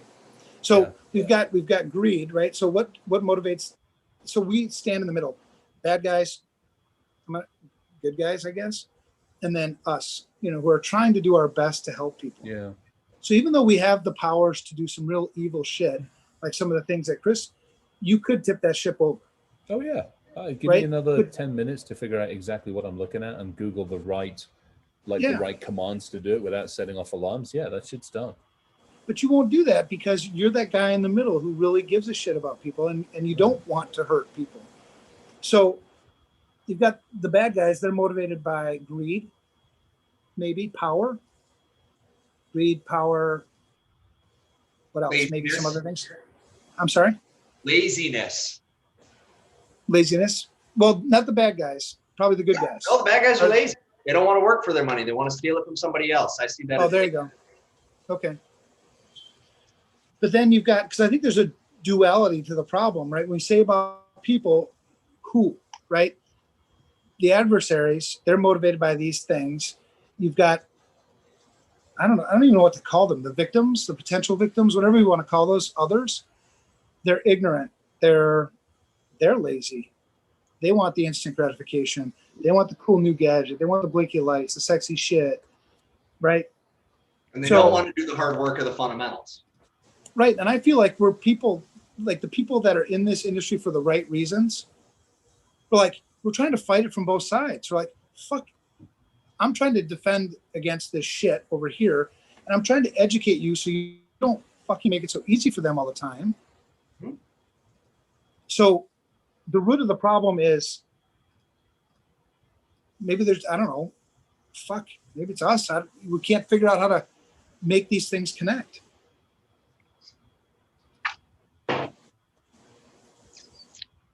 It's frustrating, man. I mean, we've done this. This hasn't been, you know, we're not newbies here. We've been doing this for 20, 25, 30 years. It still goes back to what I said earlier in the show, at least for me. It's that personal relationship. Because every time that I've had the opportunity to really introduce this to somebody in a way that they formed a bond with the topic, I get a security savvy human out the other side. Yeah. I get somebody who now they give a shit. And therefore they go, oh my God, I didn't realize I had a role to play. Now that I understand it in context that is palatable to my understanding and my view of the world, now I can be an active participant because I see the value of the investment of my time.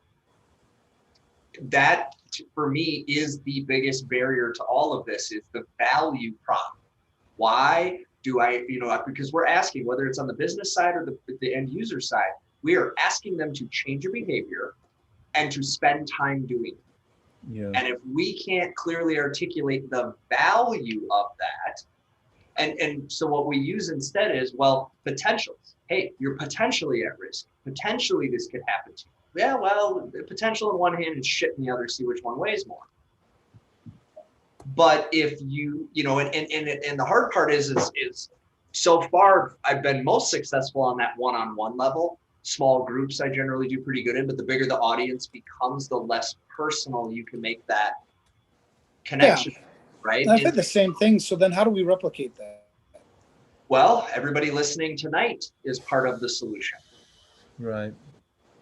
Well, I like one of the things that you said, because you were blunt. We said potential in one hand and shit in the other. Tell me which one weighs more. Yep. I think a lot of the ways we reach out to people, we're too nice. Right? You see a lot of the training and awareness materials, and they're cute and they're fun and they're nice and they're everything else. But how about you're going to get fucked? Yeah. Do you want your child to be, propositioned? And stop putting them on the phone putting them to bed with their iPhone without knowing what the fuck they're doing.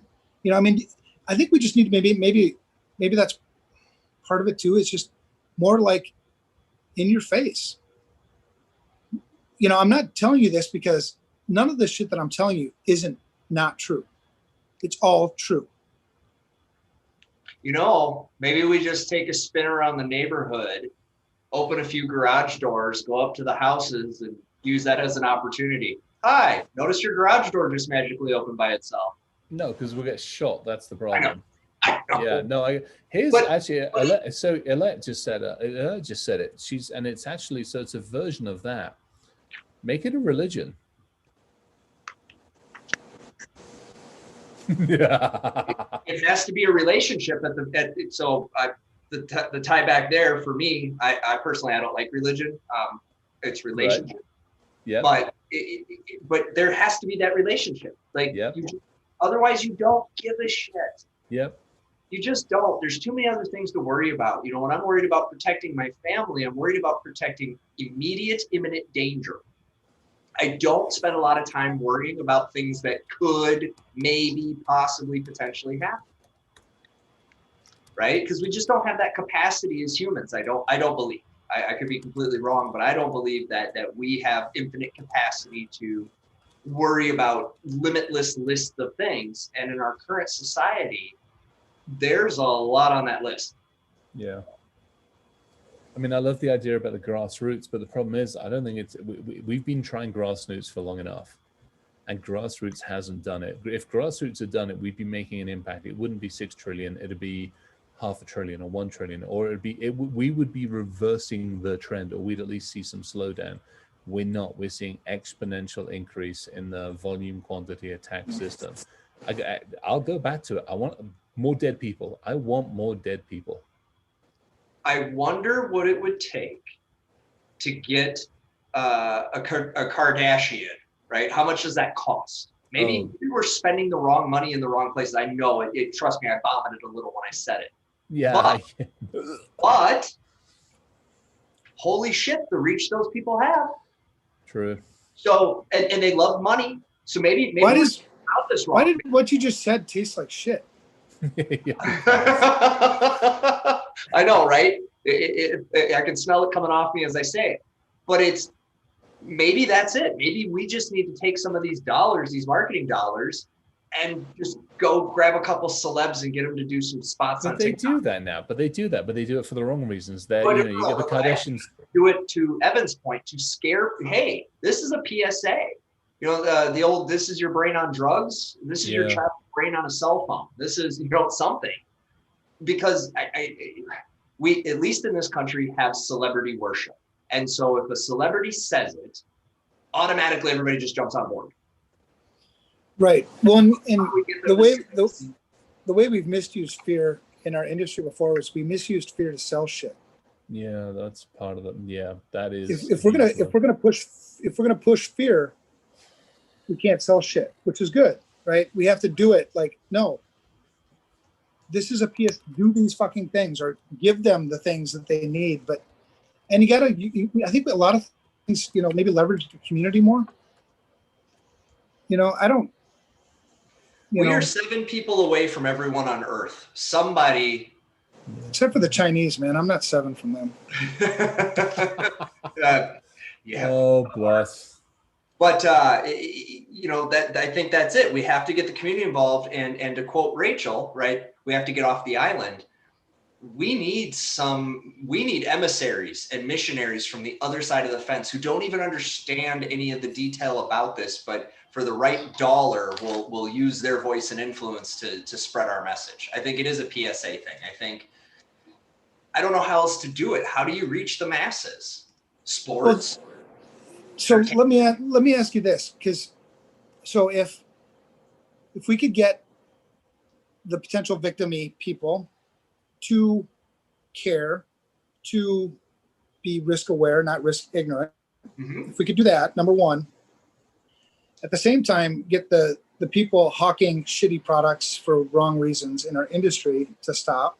And three, to disincentivize. I mean, you won't be able to eliminate it because crooks are crooks, but hold them accountable more, de-incentivize them. If we were to take those that three-prong approach, do you think that would hit the root of our information security problems? Yes, because that formula would cultivate accountability.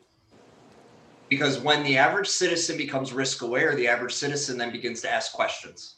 Questions like, are you doing enough of the right things to protect me?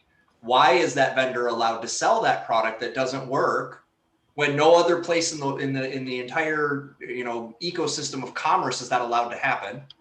Because we need the common voice of the common person to talk about this in order to get that political movement, in order to get the accountability needed to hold these vendors to get a more of a pressure applied to create de-incentivized things for the criminals. I saw one just today where apparently Twitter, TikTok, Facebook, Insta, whatever, they all coordinated an effort today to go block a couple of hundred accounts that were known to be associated with selling and reselling stolen account credentials.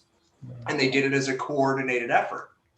It's one of the few times that they all have gotten together and did something, at least publicly, as a coordinated effort, right? Versus some of the behind the curtain things. So that's a good sign.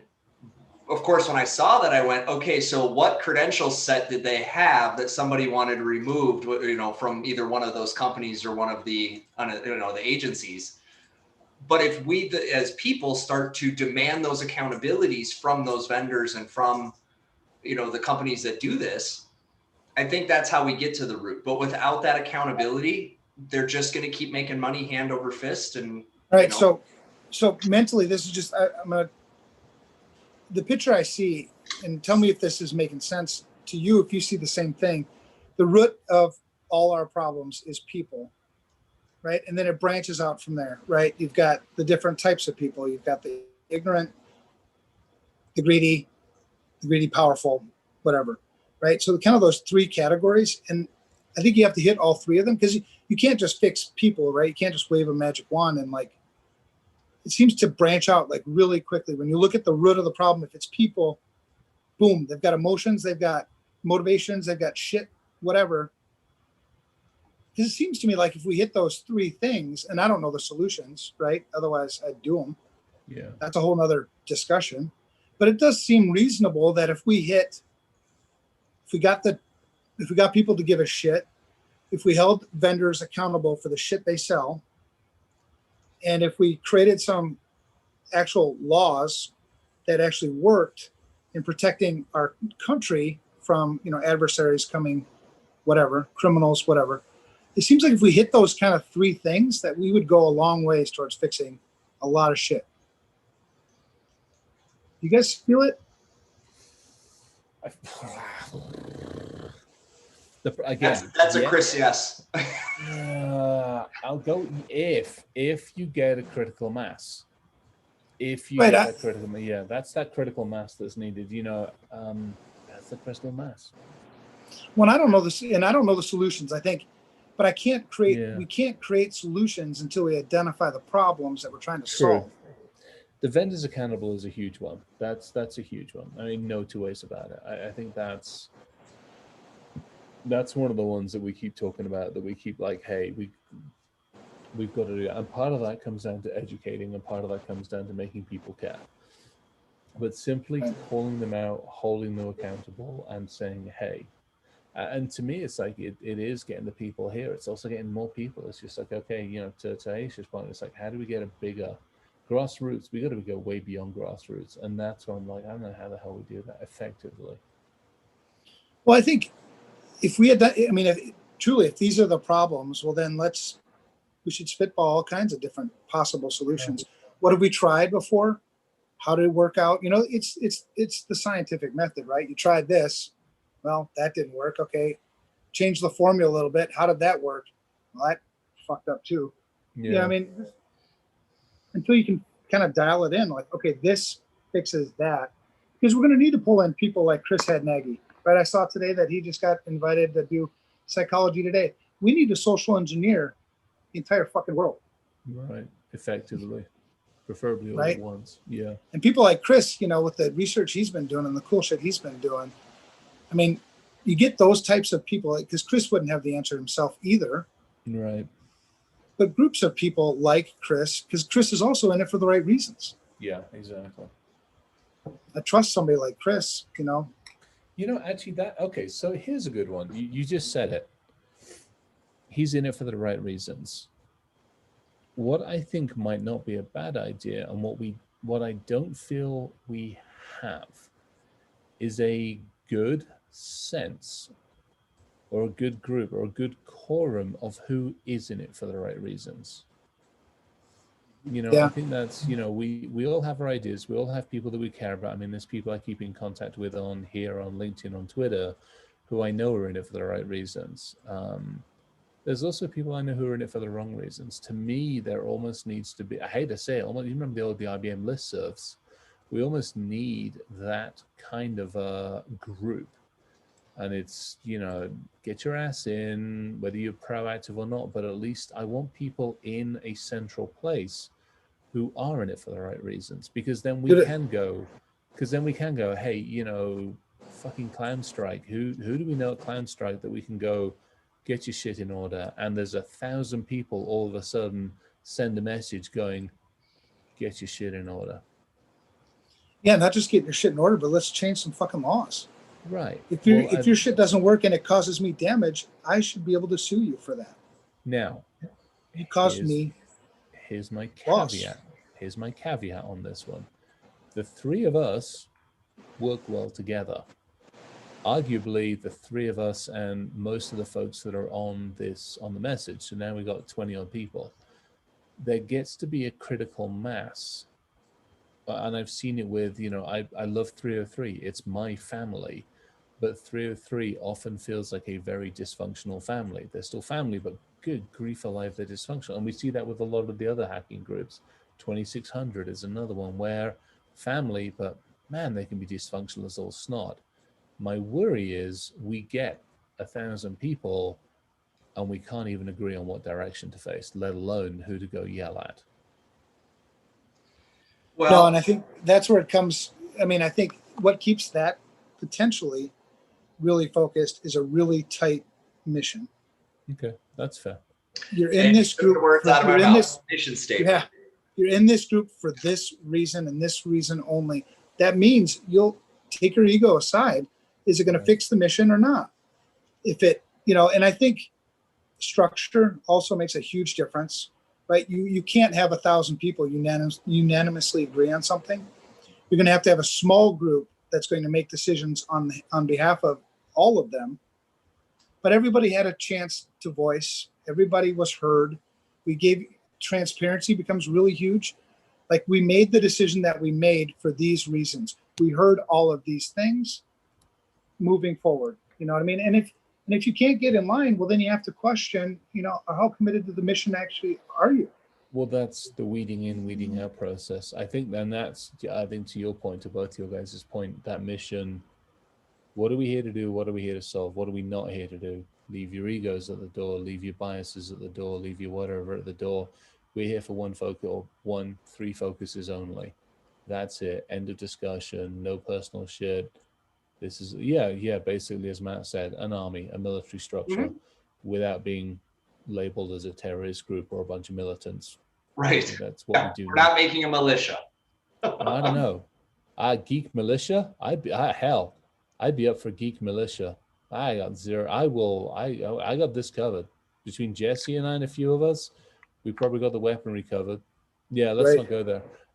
No, I think I actually like that idea. I wonder, but I want a vetting process. I mean, we use it with the Tinkerers group. Actually, that's another good one. I'm in the Tinkerers group, so there's a couple of hundred of us in there, and it's a vetting Let's process. unpack this a little further. Let's go to the next level up.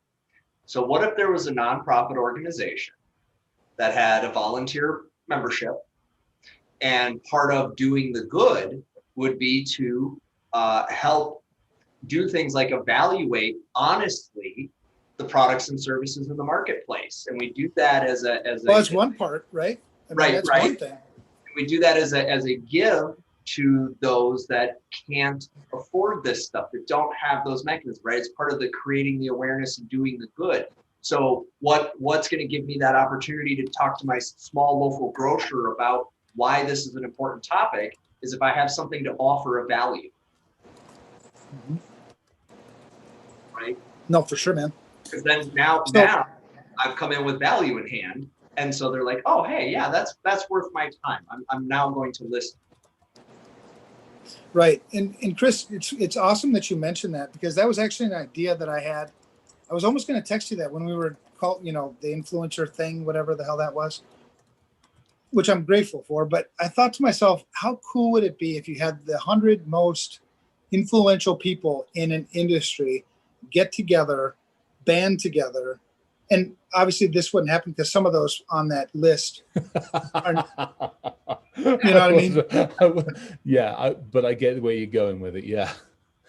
But if you could get a real true think tank that isn't, we don't take sponsorships, right? There's no sponsorships here. We're not tainting this purity that we're trying to build, and you become sort of like this.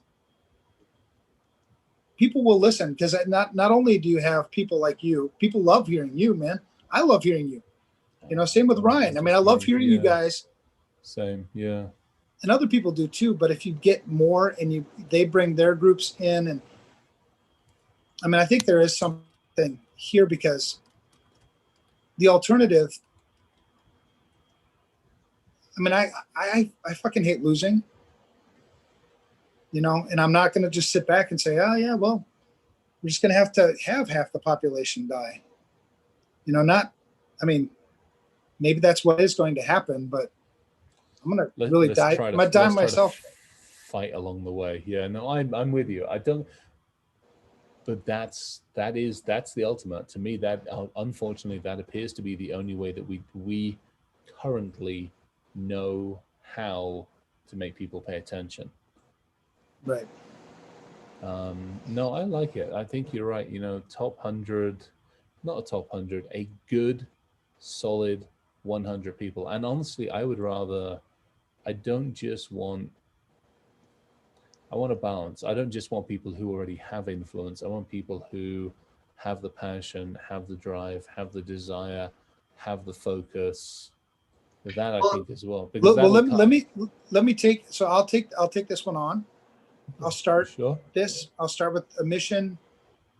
It'll be the three of us that will agree and organize this, because I love your ideas. I love, you got to have the right ethics. You got, all these things. But then we also want to have some people who do have, additional influence, so that we can start to really be known as a group that's not any one person. It's the collective. Right. You know what I mean? Well, and I'll add on to that too. This is a great opportunity to fulfill something else we've been talking about: mentorship. We really want to fix this. We need to have at least a percentage of this group comprised of hungry, passionate, motivated folks that maybe do or don't have experience, because just hanging out in a group like that and being part of those conversations is going to be an education that money just can't buy. And now we are doing true root cause repair, because if we really want to fix this for the long term, we have to bring up the next generation in this way of thinking. And if we don't do that, we're going to lose them to the money hounds. No, you're right. You're right. Caveat on that one is at least with those of us that have got history is pretty well evident as to where we lean and where we lie. Bringing in greener folks, I have no problem with. I actually don't have a problem with. I totally agree with it. But I also want to make sure it is done for the focus, for the right reasons to the focus. I love squirrels as much as anybody does. We're all fucking squirrels. But this has to be so laser focused that squirreling cannot occur in here. You want to go squirrel? Go in the fucking padded room, not here. Yeah, this absolutely, it has to start. I mean, number one, mission. As focused as possible. So it's really obvious to tell if you're on mission or you're not on mission. Yeah, I like that. And I do love the idea about bringing in, that's I mean, I recognize most of the folks that are on here, and there's definitely some folks who've got, more gray hair as much as I do. And there's definitely folks on here that don't have as much gray hair. And I kind of like that, to be honest. Yeah, I do too, man. And honestly, I mean, I've never given two shits about anybody knowing about me in this industry. What I want to do is fix the fucking problems. I'm kind of with you on that one. Okay, here's my other thing I'd want to say as well is I don't want a room full of geeks. To Rachel's idea, and Alicia and a few others on here, we sure as hell haven't done a good job of solving it ourselves. I want people from outside. I want people, again, who are on mission but don't have the same skill set that we have, but can definitely bring other skill sets that we desperately need. Yeah, for sure. Yeah, no, I like it. I think it's that I think would have more impact, because again, we want to call out somebody, 3 voices, 15, 20 voices isn't enough. You get 1,000 people screaming in the dark, all of a sudden people might take some notice. People that we stand a better chance of people taking notice.